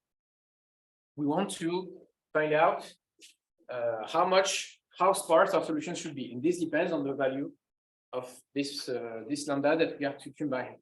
But even at a more fundamental level than that, we can ask if whenever you have a gradient-based scheme to optimize the function, how to choose step sizes and other hyperparameters of the algorithm. So usually we choose them by hand and hope for the best, so do several tries and keep the best solution in the sense of some criterion. Okay, so in the rest, basically, we don't pretend to give a solution to this problem because it's very hard and people have been working on it for decades now. But we'll give one framework that may help us in some situations to tune them or maybe learn them by combining these algorithms to solve these problems and machine learning. Okay. So hopefully, ideally, we'd like to be able to tune this automatically whenever new input data, in that case A and B, arrive. Or we'd like at least a good enough way of setting them. So we try to define what it means in terms of optimization. So again, let's take the example of image denoising. So you know all about it by now. We want to find an image that's fits the data and promotes some desirable property of my image. In that case, piecewise smooth. Okay. So in many cases, we have convex formulations of this problem, which is good. They rarely have closed-form solutions on the other end. That's why we use gradient-based algorithms. And we may have a bit of difficulties. We talked about differentiability. Okay, so how do we choose all the hyperparameters? So it can be lambda, it can be step sizes in a gradient scheme, or even if we're more ambitious, how do we choose the best function itself to regularize? So here I'll give you an example. I'll give you an example. Let's see what I have to say. Whatever. Try that. Yay. Okay. So if we're more ambitious, we may want to actually learn the function that will lead to good solutions. So I'll give you one possibility. So it's okay, use this complicated sparsity inducing norm, whatever. But we don't even know if it's the best choice. And in some cases, it won't be. It's not because we're able to find the minimum of that function that we actually find the best solution, in the sense we find something that's very close to the actual denoised image that we haven't seen. So maybe we'd like to learn that function, parameterize it, and then try to learn its parameters. So that's the most ambitious thing. And we'll hear about it again in the next lecture. Here, we'll try to be a bit more reasonable, and it will be complex enough already. We'll try to find ways using learning. So in a way, kind of cheating or having access to some kind of truth to learn those parameters, say lambda, or maybe step sizes of algorithms. So why did I say kind of cheating? Because we're going to place ourselves in some cases useful situation, some cases unrealistic. But let's talk about a supervised setting where, for example, in the image denoising problem, it's not too much of a problem, where we actually have access to pairs of noisy and noiseless images. So for example, if I have images which are of good quality, I can degrade it by hand by just adding some noise with the properties I want, but I can generate input and output of my optimization algorithm. I can generate noisy image from noiseless images. In many of these situations, think about inverse problems, if that's something you're familiar with. You often have a way to generate data from the parameters you're looking for. So in some cases, it can be reasonable to generate some kind of reference given the input. So in that case, you can generate ground truth. You can use ground truth in noiseless images and generate noisy images from them. So for now, ignore that line. This is the problem we had before. And we said, okay, I want to denoise my image. This R is fixed here. Let's say it's the sparsity inducing norm that we had before. Whenever I choose the value of lambda, if I'm able to solve that problem, which I should be, since it's convex, I have one solution. But in practice, this solution depends on the value of lambda I chose from. So actually, when I solve this, I have a function of lambda. Okay, so that's for a given input, y. And now, well, yeah, y, which is a noisy image. And let's assume that for this image, I happen to also know the truth. Okay, it's kind of cheating, but I can generate it. In that case, I can try to look for the value of lambda that's as close as possible to the truth. That makes this as close as possible to the truth. So choosing the right amount of regularization that I need. And it will depend, among other things, of the noise level that you have in input. So I may want, once I found the solution to this problem, to find the value of lambda that makes it as close as possible to the ground truth.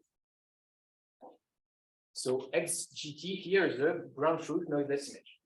So by doing that, okay, again, I will need to do that.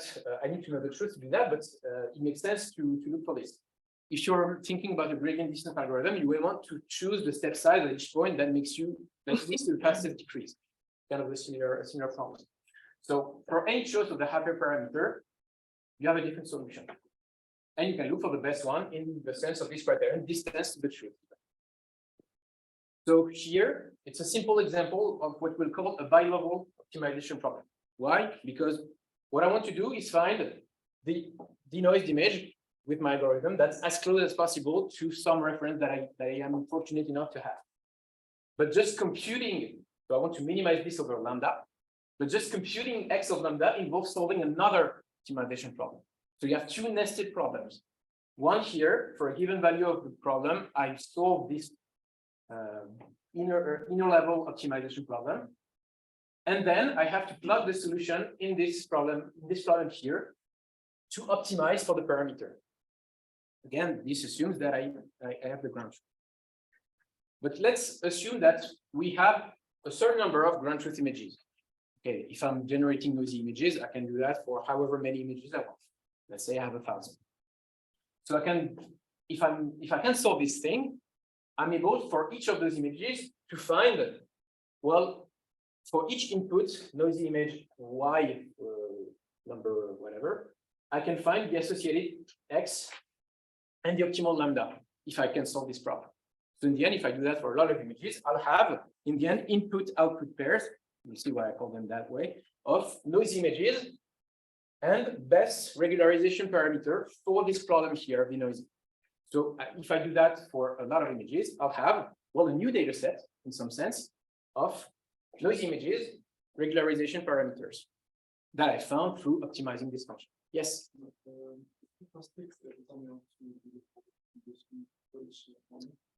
Short answer is yes, but more about that later. Okay, so once you have done that, you have a regularization parameter for each. For each value. And now, well, if you want to again generalize to some data for which you don't have the ground truth, you may want to be able to learn an input-output relationship between this guy, noisy image, and the optimal regularization parameter for this algorithm. If you're able to find such a relationship between those for a new image, you compute the value of lambda, and then you just have to solve this, and you have your denoised image, which hopefully is close to optimal. Okay. Yes. Why you would not just train on multiple data sets at a go for given lambda and try to? Well, it depends on what you want to do. Okay. Maybe if you want to have one parameter that basically fits all, for instance, it's reasonable if you assume that you have the same level of noise in all the images, you can do that. But here, if you do that, you can handle cases where you actually have different noise levels. So if for this image, I have a low signal to noise ratio, this will be higher typically.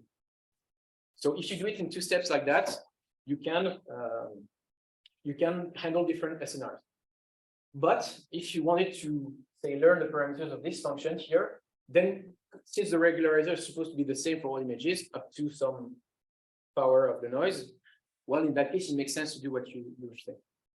But here, at least in that situation where I assume I have different SNRs in each image, this can make sense. And there are actually also other reasons, which I may talk about later, as to not to do all at the same time. But we'll see. So here we have what we call a bi-level optimization problem. For a given value of the parameter, you can find a solution. Now you have to plug it into another optimization problem to compare it to a reference. And if you're able to solve that, you're able to find a regularization parameter given an input. And maybe then you can learn a regressor to learn the parameter from the input data noisy image. So as I said more ambitiously, and that answers your question, you can try to learn a part of or the whole regularizer. We won't go too much into details on this, but it's the same idea. Now you just don't, you just have more than one parameter to learn. You have, well, here you can put a function, again, a model on R, on the regularizer, parameterized by some values, and try to learn those parameters instead, so that on average, on all the ground truth images that you have, they denoise more or less in a good way all the inputs. In some sense, it's equivalent to parameterize lambda by yeah. theta. Yeah. And you say try to learn the best. This is more general. It includes the previous case.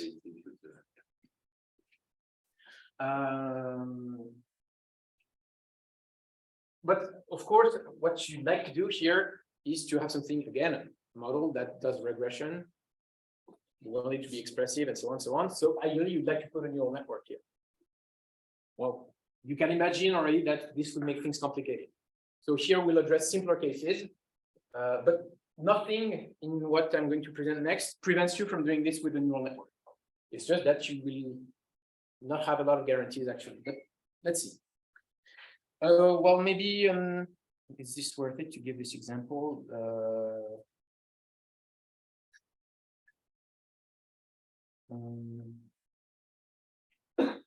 Yeah, I think I'll skip it for now. Well, okay, no, I'm going to talk about it. Let's assume that you have a different problem, that's regression. So you want to do polynomial regression. So what it means is that you have a set of points and you want to fit a polynomial to it. Okay, so you have to choose the degree of the polynomial. Here you have a degree 0, so a line horizontal, that's horizontal. Here m equals 1, so 1 degree polynomial linear function, affine function, quadratic function. Sorry, it's cubic, m equals 3 here. And if you increase the number of degrees of freedom, you have something more complex. So here again, as before, you can see that depending on the choice you make with the degree of the polynomial, you may fit the data well, underfit, or overfit. Here you have the typical case of overfitting. So the reason why this overfits, one of the reasons, is that in order to, the more degrees of freedom you have, the more you can fit the training data. But we saw that it's not always the best option. But if you do this, in order to pass through all the points, and actually you can show that you can exactly pass through all the points in that case, in order to go exactly through those points, you have to introduce large variations in the function. And you don't want to do that because you know that typically this is not going to generalize well. So I want to predict this point, it's not likely to be here. So a way of solving that is to penalize these kinds of variations again. So we could do something similar as in the image case, but there's actually something simpler that we can do. Typically, the solutions tend to have weights. So here, your input data will be the powers of x, x0, x1, etc. And you learn the linear combination of them, which are stored in these weights. And those weights will be tend to be very large in absolute values for this function. If you want something to have very large variations, typically the values of W in absolute values will be large. So you want to penalize that. And the simplest way is to add to the regular cost function that we have. So here it's just the L2 distance, but it would be the same for classification. To add this term here that penalizes the norm of the weights. Because if you have smaller weights, you will not encourage behavior like this, and you will tend to simpler functions. Okay, so here we're just adding a new regularizer, but same question as before, how can we tune this thing? And actually in deep learning, this is something that we do all the time, even for more complex models than this. It's called weight decay in deep learning. Adding this penalty to avoid overfitting or reduce it, at least, is called weight decay in deep learning jargon. So a thing that we may want to do as well is tune that hyperparameter somehow by using another training set somehow. So what you do is, as before, you choose by hand a value, you solve your training problem, you solve for W on a training set, but now your solution depends on lambda as before. What you may want to do is to find the best value of lambda such that the loss function on the validation set is small. So in deep learning, in machine learning, typically you have training data on which you actually compute the optimal value for your parameters, and you want to check if it overfits or not, if it fits well other data set that has not been shown to the algorithm. So for that, you usually use a validation set, just to make sure that it generalizes well to these data sets. Here we can tweak that, since we have two different sets. We can train the model on the training data for a given value of lambda, and then try the best value of lambda to plug in the loss function on a validation set, so that you will reduce this function as strongly as possible on the validation set. In the case of overfitting, typically this will be small on the training set. If we don't have this guy, this will be small on the training set, but can be large on the validation set. That's what overfitting is. Here, we want to find the value of the parameter to choose here, such that, again, it's a bit of cheating, such that the loss function is as small as possible on a different set of data. So by doing this, you reduce overfitting. Of course, in order to truly validate that algorithm, you need a third set that we would call the test set, which you don't use either for optimizing over W or optimizing over lambda. You leave it aside and just check in the end that the whole thing works on, again, other data sets. Of course, this assumes that you have enough data to start with. But this is another instance of a bi-level optimization problem. For a given lambda, solve for this, then use the solution as a parameter for another optimization problem. So in all generality, those examples are hyperparameterization problems. Simply formulating them, optimizing the hyperparameter, involves solving another optimization problem. So the upper level, usually it involves the hyperparameter we want to learn. And just in order to formulate this upper level, we need the solution to the lower level that can be thought of as a constraint set for the upper level, if you want. Here, I can only choose W as the set of solutions for this, for all possible lambdas. So in a way, you can see this as a constrained optimization problem with constraints that are a bit intricate, since that they solve another problem. Okay, these are two examples. I could give more. I won't, because I'm already running out of time. Just to mention other applications. When you're trained, if for those who know, those of you who have heard of generative modeling and GANs in particular, well, training GANs involves having two competing networks that do different things. Ones that try to classify between generated images and true ones, and the other that tries to pull that classifier into thinking that the fake data is actually real. And the network is trained when you try to reach an equilibrium between those two situations. Well, this problem of training GANs can be thought as a bi-level optimization problem. You have two competing objectives to solve, one over the parameters of the discriminator and one over the parameters of the generator. And here, one function is just the opposite of the other. Well, unfortunately, I don't have time to detail more this example, but you have other applications than just hyperparameterization. Well, there's another one that comes up in optimal transport. I'm not going to talk about it. You'll learn more about this in 2 weeks. Now, a valid question would be, when do we have actual guarantees? When do we know what we're doing for this? So we may think of algorithms to solve those problems. And the short answer is that it's complicated.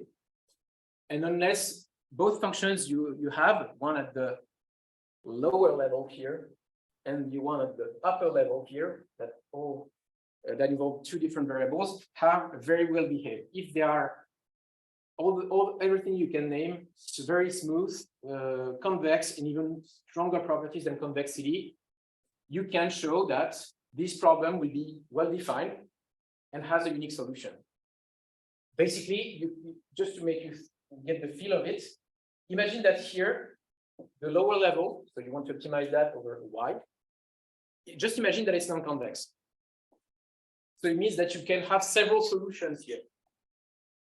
So in previous situations, it was okay because just if you have one solution here that's unique to define, you can just plug it here and try to work with that. If you have several solutions, basically you have several branches in your problem, one for each solution. And if you have an infinite number of solutions, it gets messy. So at the very least, we have to assume that this only has one solution. Otherwise, it's very hard to analyze what's going on. But then again, if you want to think about learning hyperparameters, if you like to learn weight decay parameters for neural networks, this will not be convex. You can still try to do things, but you won't have guarantees. And well, similar conditions apply to this. So basically, unless those functions are very nice, it will be hard to say anything theoretical about the solutions. I'm not saying that it's impossible, but current research on the subject makes all these assumptions. Okay. Now let's talk about one way to actually handle those problems in practice. So the thing is, solving this involves, well, first getting the solution to that problem, and then, so this solution will depend on X, and let's assume that you can compute that, you want now to solve for that optimization problem here. You have to solve for X. So if you don't have that, maybe you'd like to do gradient descent to differentiate this with respect to X and do as before gradient descent. But to do that, you need to know the derivative of this. So it gets complicated because to get this, you have to solve an optimization problem. So one solution that's implemented a lot in practice is, okay, at least I know how to compute this. I have showed you a number of algorithms that we can use to solve for these types of problems. So why not use automatic differentiation to help us? So if you remember, automatic differentiation is what allows us to get derivatives of things that we code in PyTorch with respect to the parameters we want to train. And when I say things that we code in PyTorch, it's a neural network, a linear model, or any function you can think of that you're able to implement in PyTorch. So the solution, one solution will be to, okay, I know how to optimize this through an iterative algorithm, some kind of gradient descent. So I'll code that gradient descent in PyTorch. So I'll get from from y0 of x, I'll get y1, y2, y3, etc. until yk for some k value. And if I've coded that in PyTorch, I can call that backward function or autograd function that will compute the derivatives of this stuff with respect to anything I want. And anything I want can be x. So I'll do that. And this way, I'll obtain some kind of derivative of y with respect to x. And I can use that in a gradient descent scheme on the upper level. So I can do gradient descent, but I need to compute gradient. And the gradient of the solution of this can be computed through automatic differentiation. So we have an iterative algorithm to solve for the lower level as a function of x. We run it. So imagine some kind of gradient descent or proximal gradient descent.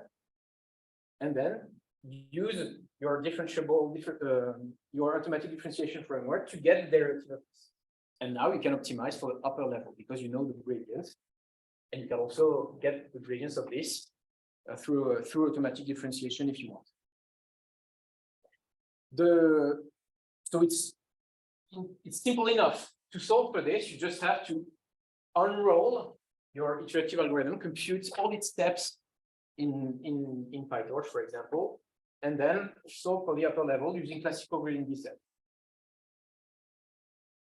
And this is thanks to automatic differentiation that enables us to solve for yk, to differentiate yk, and also differentiate function f. And then you can use again gradient descent. So this works, but it will depend on the value we choose here.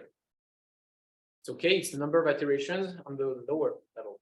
So if it's very high, I know that I will have the exact something close to the exact solution of the problem that's below.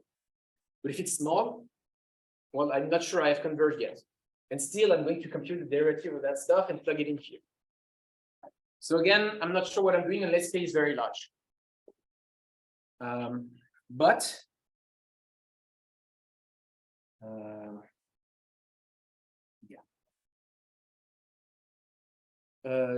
The question is, well, first, what happens when k is very large? Do I actually get the right derivative I want, the derivative of the solution of the lower level?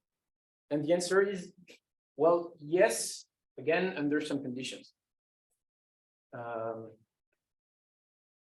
Basically, we work in most cases, especially when, and the key thing is that we have to have a unique solution of the lower level problem. If we don't have that, we cannot really say anything. But if we do have that, so for instance, if the lower level is convex as a function of x here, well, I'm sorry, I changed the notations because here it's as a function of y, sorry. Then you have a unicity of the lower level solution. So you can actually differentiate it without trouble. Otherwise, you don't know if you're differentiating the right point. Maybe you're differentiating the solution, maybe you're only differentiating a local minimum. So the question is, what is it good or not? Well, hard to tell. It's also easier when the algorithm that you use here is differentiable. This thing to optimize on the lower level. Actually, it kind of works when it's not. I'm not going to detail, but most of the algorithms I've shown today will actually be okay, in the sense that when k is large, we'll actually get what we want, the derivative of the unique solution of the lower level problem. Okay, so let's give an example, and probably we'll end up with a practical on that. So let's take again our problem of image denoising.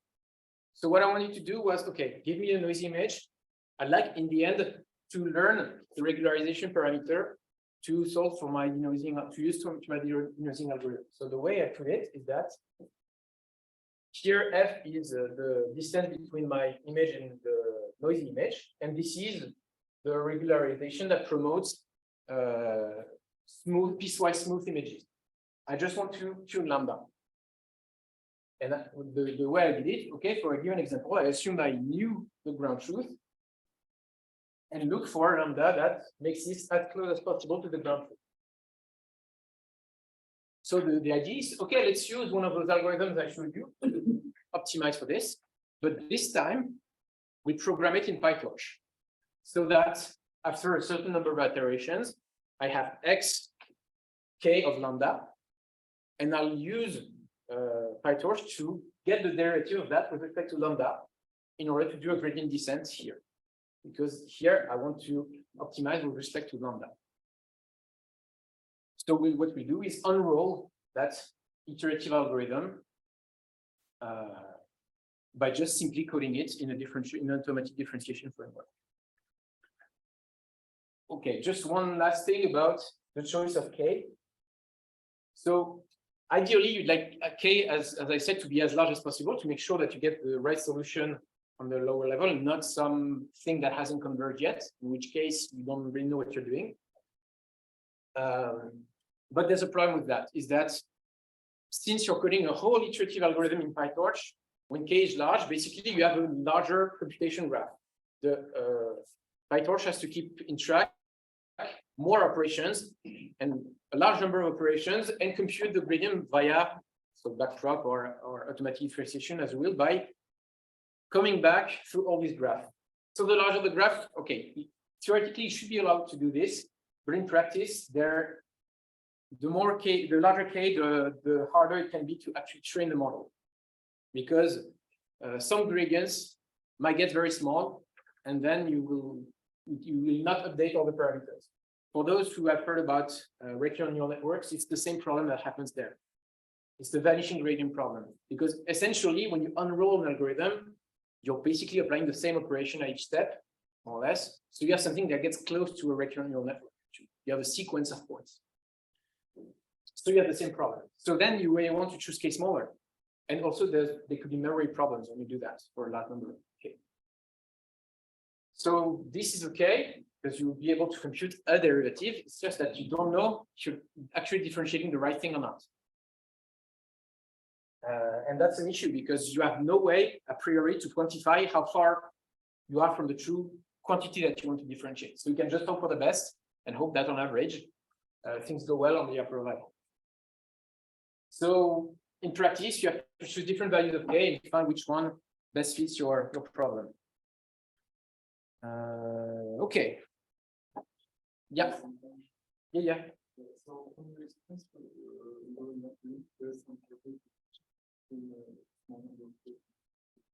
another presentation, what? If you look at the last It's not that easy to answer. Typically, what I found out, maybe or not, is that too large K in the problem we'll see after, choosing K too large will not work because of this vanishing gradient issue. The model just won't train or will train very slowly. So typically, a relatively small number is enough so that you at least go in the right direction towards the optimum of the lower level. But have a graph, a computational graph that's small enough to be able to backpropagate without issues, even though you're not actually solving the original problem. But in some cases, since we don't know if actually this regularizer is the best one, miracles can happen, and in some cases you can get a very good solution. Just because this model might actually not be the best one. So maybe stopping it early is not that bad.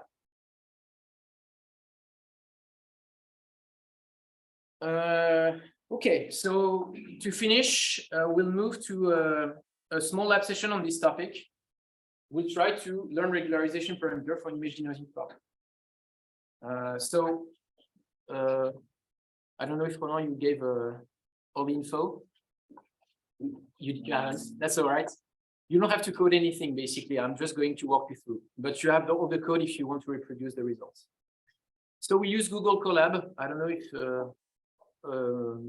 all of you know about it.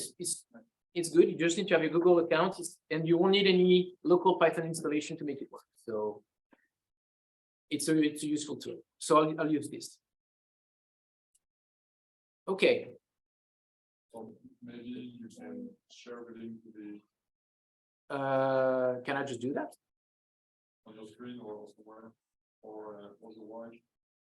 And if you listen to me. Yeah. The only thing that's a bit tricky if you want to run the code at the same time as me is that you'll have to mount your own Google Drive to use the data. So if you know how to do that, it's quite easy. Just put it somewhere in your Google Drive and use that cell, adapt the path to load the data.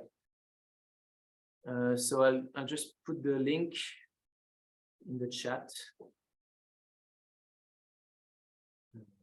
Where is it?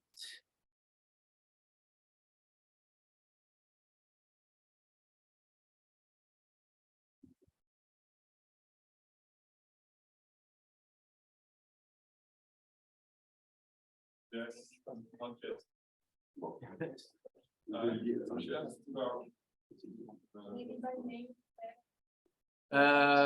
The data is there's 16 megabytes of data, so it's not too much, but too large for email. But what you can just do is put the links towards the data and also the link with the Google. Yeah, the thing is, I only have I don't have a link for the data. I need to upload it somewhere. Okay, well. The data will be an issue. On GitHub? Yeah. Really? I should have prepared for this, sorry. Anyway, you'll be able to reproduce that. I'm receiving emails from Google, I think. Do I need to share access? Yeah, I think I need to. How can I do that?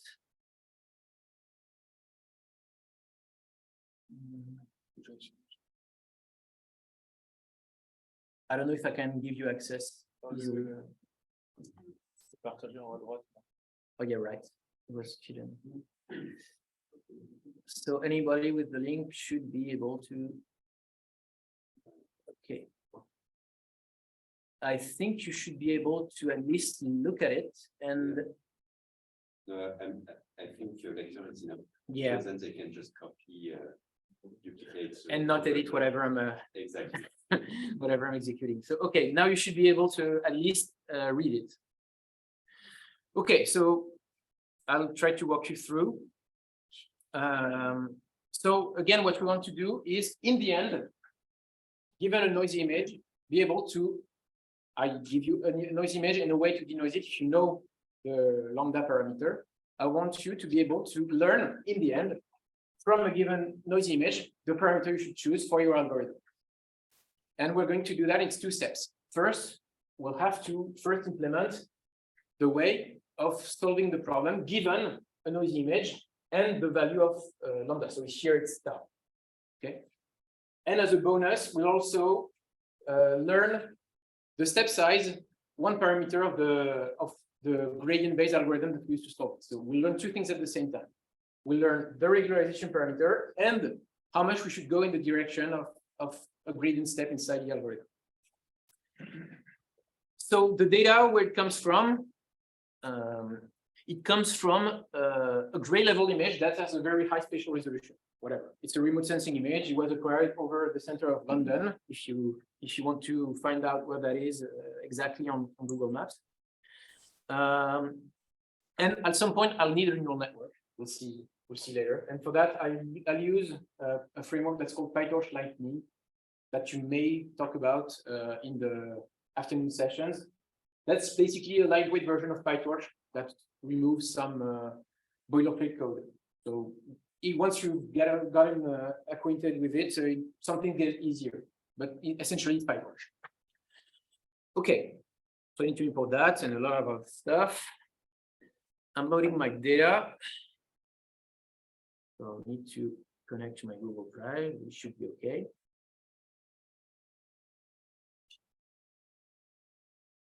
It's limited to 25 gigabytes for the data. It's set 16 megabytes. Okay. Yeah, 75 for the oh yeah. type of data. No, that's cuff type is for the next lab that we probably won't have time to go through. I mean, Okay. It will be useful later on, but you can just upload the two images. Then everything is on the Oh yeah, from last year. Okay, so I don't think he wants to load my Google Drive somehow. I think you need to authorize. Pretty sure that's Maybe through email. No. Of course, I did it a bunch of times in the last few days, and there was no issue. Am I?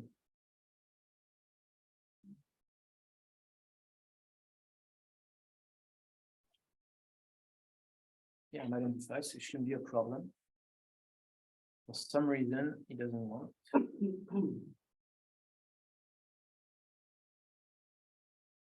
Okay.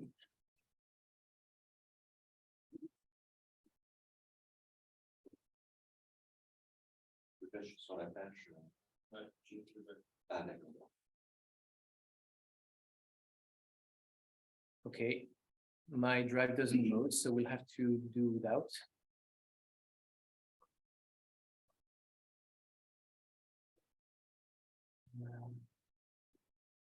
Can run it locally, but all the results are already there, so you can just.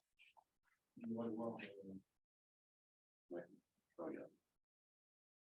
So anyway, what we'll do first is just load the data. So you have this image here, so gray level image.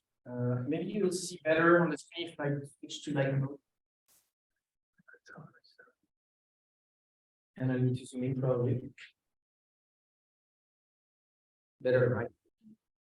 Okay.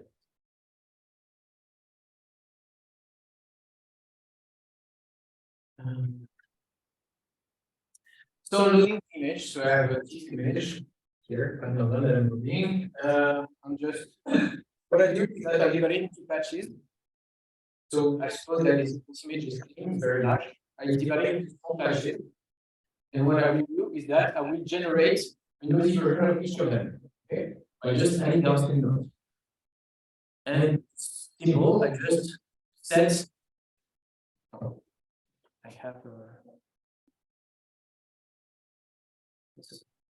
so I just generate some SNR for each image. Lower the volume of my microphone maybe.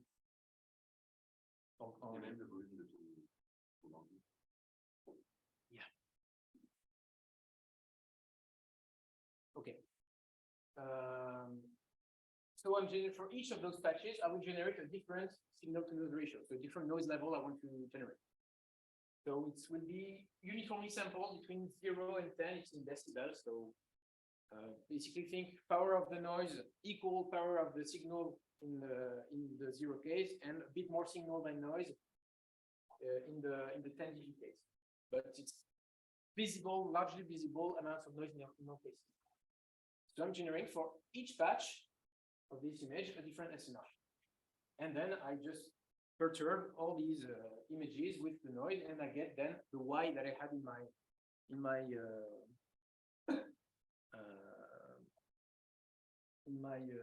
slides. So this is what it looks like for one patch. You have a clean patch, you have a noisy patch, and this is the noise-only version. So I don't remember what other. I think the images have all been normalized between 0 and 1, so you can have up to 0.3 in terms of values of noise. That gives you an idea of the level. Cherry SNR is I don't remember. So what I do is do that for 400 such patches. Okay. And what I will do is I first have to implement an algorithm to, well, denoise the images for a given value of my parameters, tau and rho. So we'll just do it offline first. Offline meaning outside of any automatic differentiation framework. Just need to optimize for this function. So it's a sum of 3 functions. Why 3? Because I just want my images to be all between 0 and 1. I don't have to do this, but it's better because it makes things more stable. I have the image regularization part plus the data feed term that just makes sure I'm not getting too far away from my input data Y. So this is the algorithm that I'm using. Not important, actually. Just you need to have an implementation of it. So here is a cell where I find all the ingredients that I need. I'll need a way to compute the spatial gradients of the image, horizontal, vertical. So I've done that for you. And well, I need a bunch of things. To do that, I'm using actually convolutions. Because convolutions is an effective way of implementing this. You will just want to make finite difference operators. So I could have done this a number of different ways, but I choose convolution because it's very efficient. And it doesn't require me to actually store this matrix, which is hard to handle because it's big. Anyway, this is where I define all those operators. Okay, well, you don't even need to talk about that. And here I'll need other ingredients. I'll need a few of those proximal operators for the functions that I'm using. So I have this weird 2-1 norm, which is basically a sum of L2 norms, basically. So good news. I know the operator in that case too. So I'm just coding it here. It's very easy. I have another one that's just a projection of the interval I'm interested in. So that part I will have to use the projection operator on my convex set 0, 1. And this is where I have the algorithm. So I initialize my parameters initially to 1. So I have tau and rho. So I'm all and I'm allowing them to even to change. I don't remember that. I'm allowing them to change from one iteration to the next. Whatever, just because I can. So I will have actually a varying step size and a varying regularization parameter depending on the iteration. So less interpretable because more things to tune, but maybe more powerful in terms of how I will be able to go down in my optimization. I have to tune another parameter. This one I'm not touching it. You don't have to care too much about it.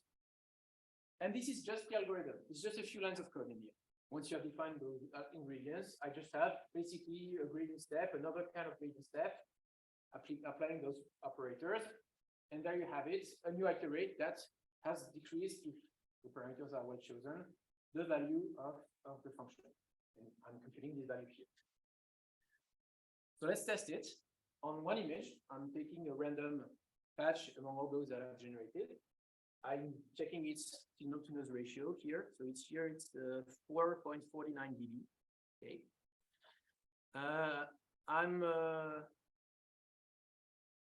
I'm setting all the values of my parameters to the same value that I've chosen by hand for now. So all they're constant here and fixed to 10 to the -2. I run my algorithm. So this is my loss function. Decreasing smoothly. Cool. Almost converge. Maybe not exactly, but good enough. And this is the result. So this was my clean image, which actually has a little bit of noise in it, but let's not worry too much about that. This is the noisy version. And this is what I get with the algorithm for this choice of parameters. So you get something that has less noise, but you can see that you've lost a bit of spatial detail, for instance, in this area.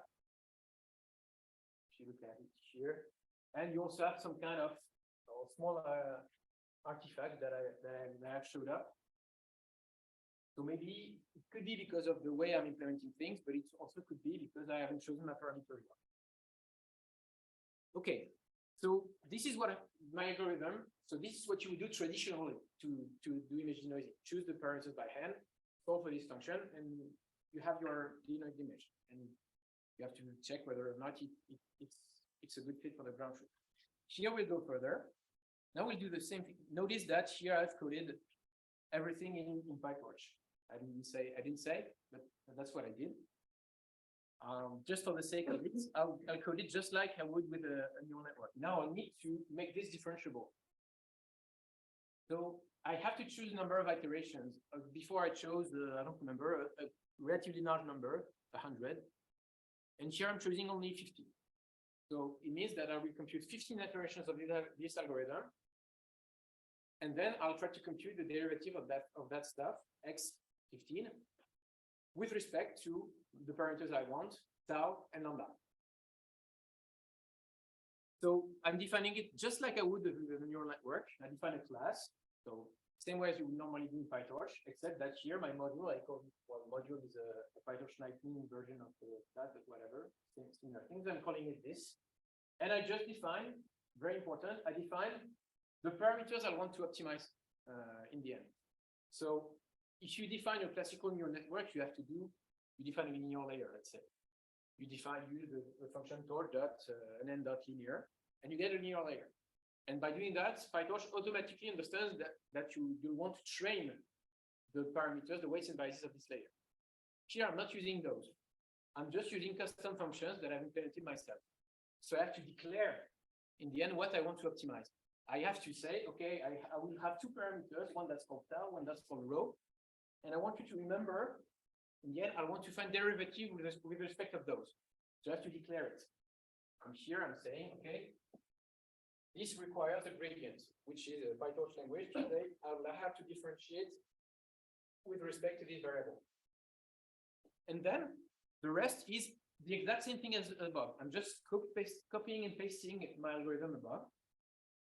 And I have, in the end, a forward method. So just like in a regular neural network, you have input x, you use the forward function that defines your model, same. And here, forward is use that algorithm that's called condavu, whatever, but use that algorithm I've just coded. This is your forward operation. Do you need inside condavu to state that you want to record the gradient? Or the only thing that you need is just to state that the parameters you need to record? No, because just like in any PyTorch model, once you define the parameters to optimize, whenever you call backward, you will optimize the output, the first output of this algorithm with respect to the parameters you need. Can we see just the form of the? Yep, it's defined above actually. It's here. So I initialize a bunch of things, and this is the actual algorithm. So yeah, there is you never define the gradient, or you never say I require a gradient. No, I just declared in my PyTorch class that I want, in the end, I want this and this, this and this to be my parameters to train. And therefore you can put whatever function, as long as it's giving you a nice output. Anything, as long as you're able to code it entirely in PyTorch. Whenever you have to use NumPy, you've lost. You cannot do it anymore. Okay, so every operation has to be with PyTorch. Or you have to implement it yourself. Okay. But you'd be surprised how many operations are actually implemented. You want to do Fourier transform, you can. You want to do NSVD, you can. And matrix exponential, whatever.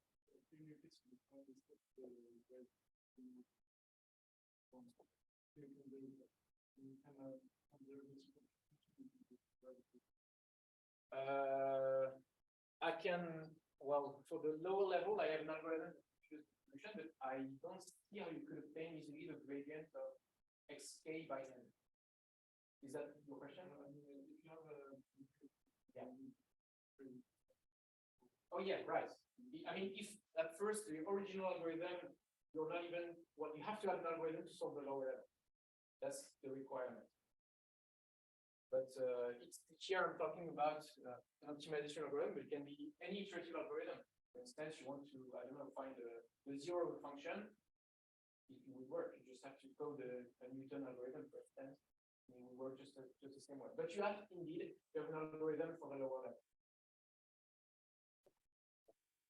Okay.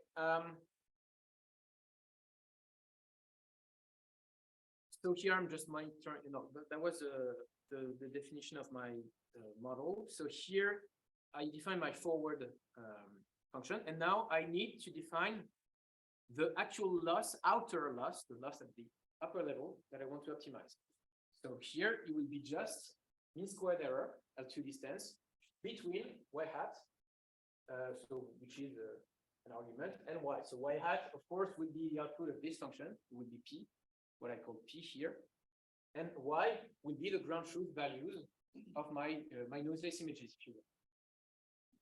And MSE loss actually sums that over all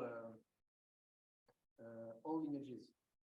Oh yeah, so actually, though my parameters are constants, it's just that there's one for each image, actually. So I don't change the step size between one iteration to the next. I just change it from one image to the other and optimizing everything at the same time. So that's what I do actually. So now we have to write the training loop or the meta training loop, if you will. I'm choosing to have 200 epochs above. And what I do, I define, so in PyTorch Lightning, you can define a training loop. And here in, I'm just doing it the usual way, just the usual stuff, putting the gradient to 0, using the forward function of my model, which is now my on-goal optimization algorithm, compute my loss, outer loss that I've defined. And now this is where the magic happens. I can call loss.backward, and I get the derivative of the loss with respect to tau and rho for all my images at the same time. And now I just do a set of my optimizer. In that case, I chose Adam, which is also gradient based, but more efficient than classical gradient descent in many cases. Well, I have a bit of other things that I can tweak. And I just record the values of the outer loss this time as a function of the iterations in the outer loop. So I have my lower level algorithm that's here. And I'm differentiating the result with respect to tau and rho and making some kind of gradient step on this. But there is some things that I don't understand. Yeah. So you have said that it's important to use proximal algorithm for non-smooth optimization. Right? It's one possibility, I think. And you know that it's working well. Most Yes. likely we get something non-smooth there, and you are still using a classical gradient algorithm here. Oh yeah. I So mean, it's a I see what you mean. bit, I mean, theoretically, if k would be very large, I know. Well, it's a bit intricate, but I don't know my derivative if it's non-smooth is not well defined, as long as k is not great. But since I know I have a convex function, if k is very large, eventually, even though I have another notion of derivative, it will converge to the true derivative if k is large. But you're right. Actually, I don't know that. But then most likely you will expect that this algorithm will flow right because it's non-smooth. So most likely it's not that slow. but I mean, in a loop you don't do also something where you have to go through a complex proximal algorithm. You could do more or less the same. Oh yeah. The thing is, I wouldn't be able to. I mean, I cannot replace my optimization algorithm by something that I put in PyTorch because it wouldn't be able to handle it. And another reason is I have to do back propagation twice. Nice. Which is something that's hard to handle. Not impossible, but hard to handle. Okay. So basically, I have a graph within a graph, and it gets messy. Okay, so I define my training loop. Then just like you would with a regular neural network. I instantiate my model. I can list its parameters if I want. So here I have 800, which is, I have 400 images and 2 parameters to tune for each. So 800. And then let's go, let's train this.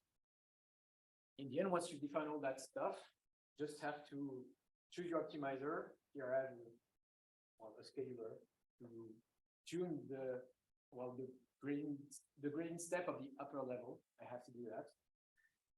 And then I just call my function training loop, and there it goes, it trains.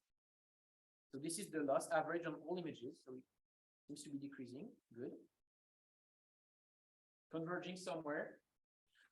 Here I don't know if it's a global minimum or not. I just know that it's a local minimum of my upper level function. So I have to trust that it will work.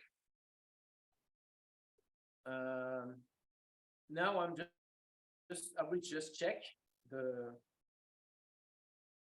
results on the same image as before. So what I've done here, I've just found the optimal parameter for the same image as before. So let's see what it looks like. This is the clean image. There's still a little bit of residual noise, my noisy image here. And this is what I get with the optimal hyperparameters. So what it's saying is that compared to those I had chosen earlier, this is supposed to be closer to this one in terms of L2 distance. And actually, it tries, in a way, we can say it overfits because it introduces those small artifacts here in order to have that grainy texture that you have in the residual noise that's here. So you really see I'm striving to fit this image, even though there's still some residual noise in it. So of course, with cleaner images, I would get something cleaner, but I'm just trying to match this. So if this is not good, I'm matching this. But still, at least I know the parameter that drives me towards this image. So this is the absolute difference, the noise that I remove. Now let's compare to fixed hyperparameters. So this is the value I had before. So you see this one is smoother with the hand-tuned parameters. This is what I get. And the reason it's a bit less smooth is that there's more high frequency information in there that I'm trying to fix. Okay. So let's zoom in. So here you have a football field somewhere. I'm not sure if you can guess, this is the central circle of the football field. This is the noisy image where this information is completely lost. And here, of course, you can't see anything, but believe me, you can see residually the football field. It depends on the runs, on the SNR that I choose. I'm not fixing the seed, so anything can happen. Well, on small details, you can see some cases the signal is more preserved, but here it's not really very visible. I'll admit that. Now let's do the last step. Now I have a bunch of ground truth images, and for each of those, I generate a noisy version, and I learn the optimal parameter for my algorithm for each of those.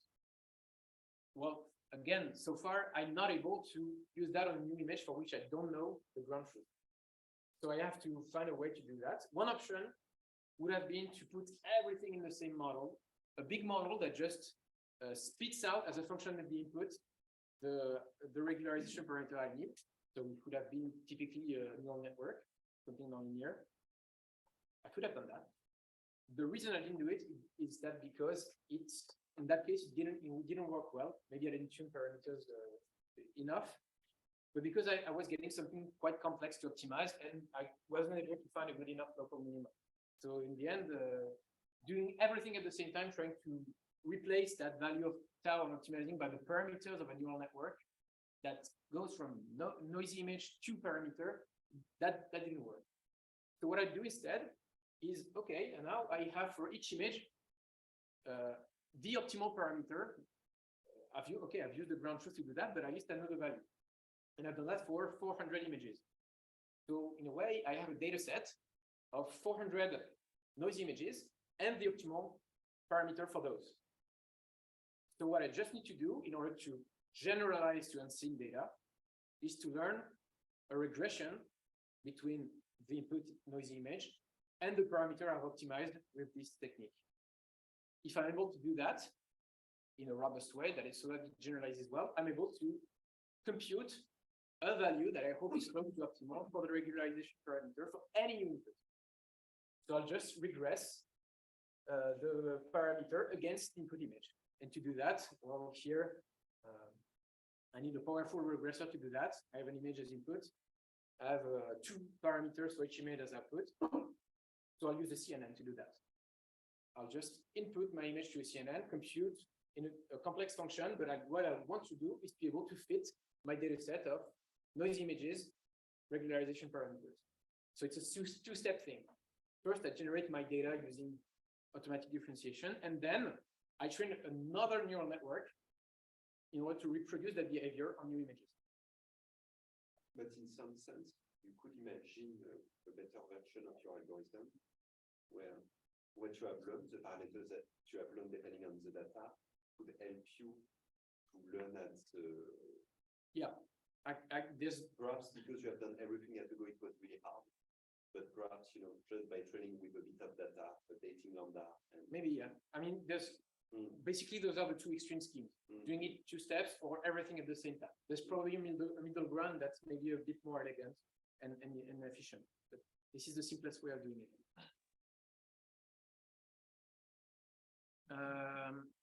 Okay, so now we just have to define a regular CNN to learn this regression, learn this function between noisy images and regularization parameter. So this is just a standard RNN. I'm defining my data loader, whatever Python needs to work with regular neural networks, training set, test set, whatever. This is my model. So a bunch of convolutional layers, so a bunch of layers that compute features from my image. They are adapted to images, they're convolutions. And in the end, I'm tweaking everything so that in the end, I get only two values. So I got a big function with a certain number of parameters. And I think it's yeah, almost 100,000, knowing that I have inputs that are 100 by 28 by 128. So I just define a CNN here, and what I want now is just to so that my two outputs of this model match the two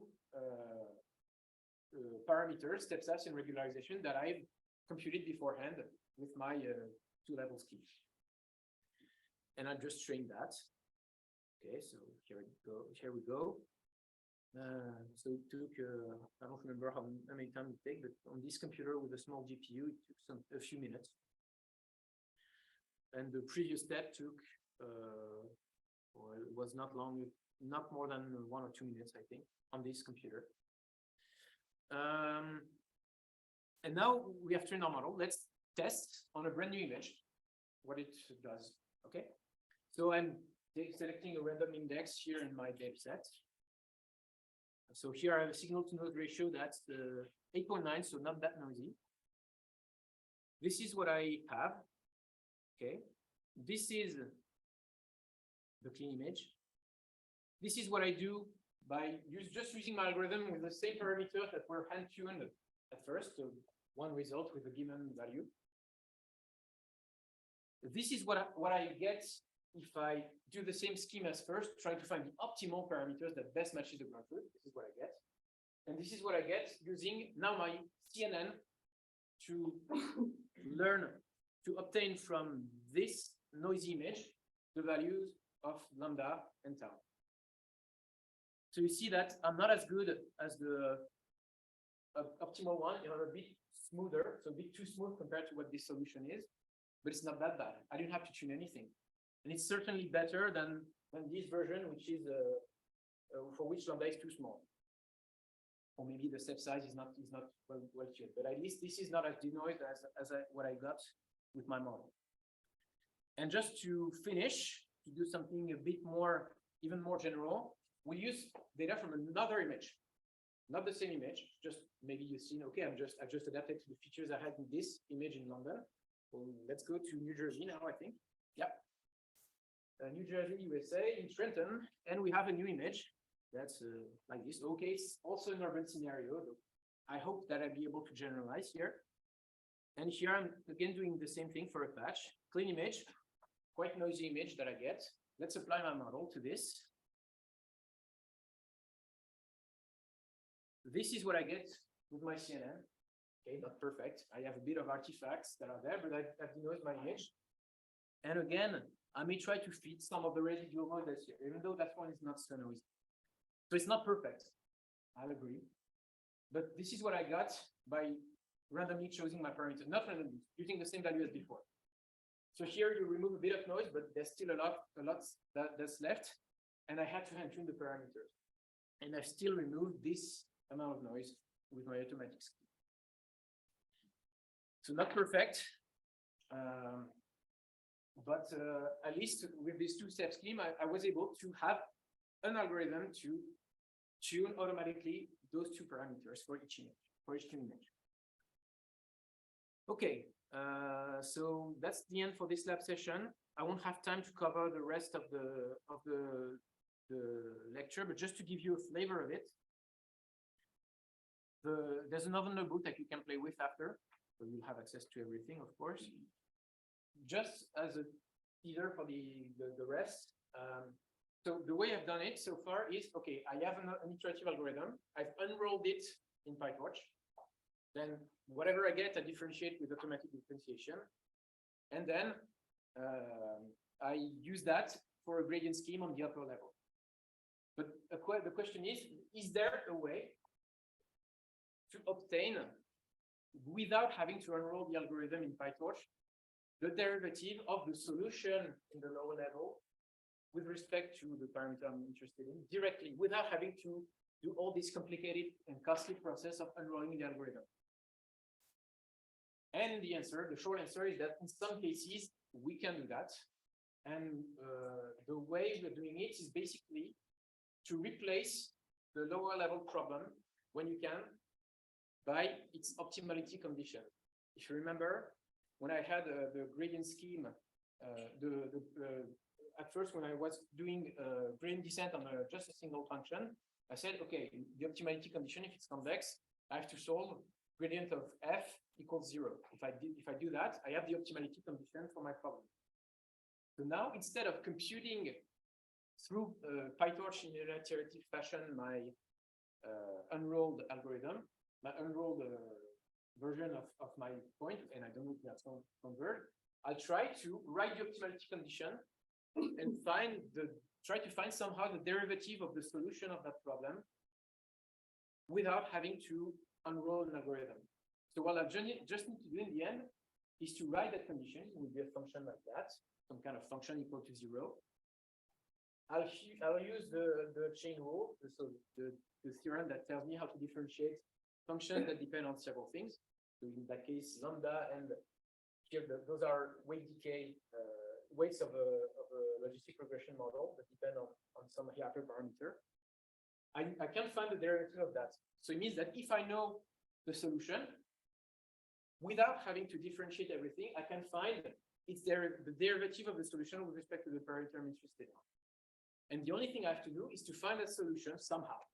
But I don't have to do it in PyTorch. I just have to find the value. I don't have to plug it in all the machinery of automatic differentiation. I can just compute it with the algorithm of my choice. It doesn't have to be in PyTorch. I just need to know its value. And by using that, I can have a formula for the derivative of what we call sometimes the fixed point, of the optimality condition, so of the optimal solution, without having to do that. So great, but just again to give you a flavor of it, it will work, but in the end, to get that derivative, you have to compute offline the solution of your lower level problem. But to get the derivative, you have a linear system to solve. That's the price to pay. So it will be okay if you can first compute over the derivative, so everything is smooth, basically. So maybe a bit restrictive than before. And if you have too many parameters to solve for, think large neural network, the parameters of a large neural network, the hyperparameters maybe, you'll have a very large system to solve. And in some cases, it gets impractical. So in practice, this solution will be okay as long as you don't have too many parameters to optimize at the upper level. So in that case, in the example I have in the other notebook that I can look into after, it's, I don't remember how many, but it's a logistic regression with a data set that's not too large in terms of number of features. So it's a few hundred, I think. So there are no problem. You can do this alternative solution. I'm not trying to say which one is the best or not. There's just two different ways. With each, there are advantages and inconveniences. And there are, again, it's a very active research topic. So there are other frameworks that exist to handle those problems. One of them is optimal control, among others. But I won't have time to detail those, and I'll start here. Any questions? Yeah.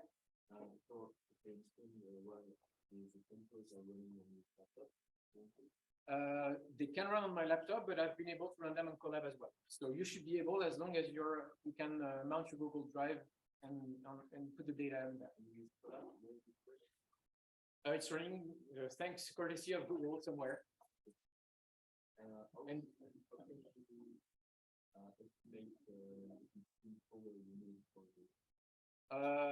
in the previous example, it's, I mean, depending on how good is your hardware, your GPU, your CPU, the CNN will train faster or not. But actually, it's not. I have a small GPU on my computer. It takes a few minutes to do the whole thing. And for the second example here, I'm actually not even using GPU because GPUs are mostly efficient for CNNs or recurrent networks. And in that example here, in the second notebook, I'm not even using them. I could, but I didn't bother. So in terms of memory, it's not that costly either. There are small models. But of course, if you want to do more intricate things, have bigger models, memory can be an issue, especially for enrolling algorithms. I'm wondering, is there a way with that to connect with roller coaster? You can. I think there's a way to send input and outputs. That's why you need to do that. Yeah, but the problem is Google Colab because that's not really what's happening behind it. So most likely it could just bug. So basically, if you want to run basically you can run the exact input on the code. Or it's more a question whether you want to run this locally or on a local server or somewhere managed by Google. And then the thing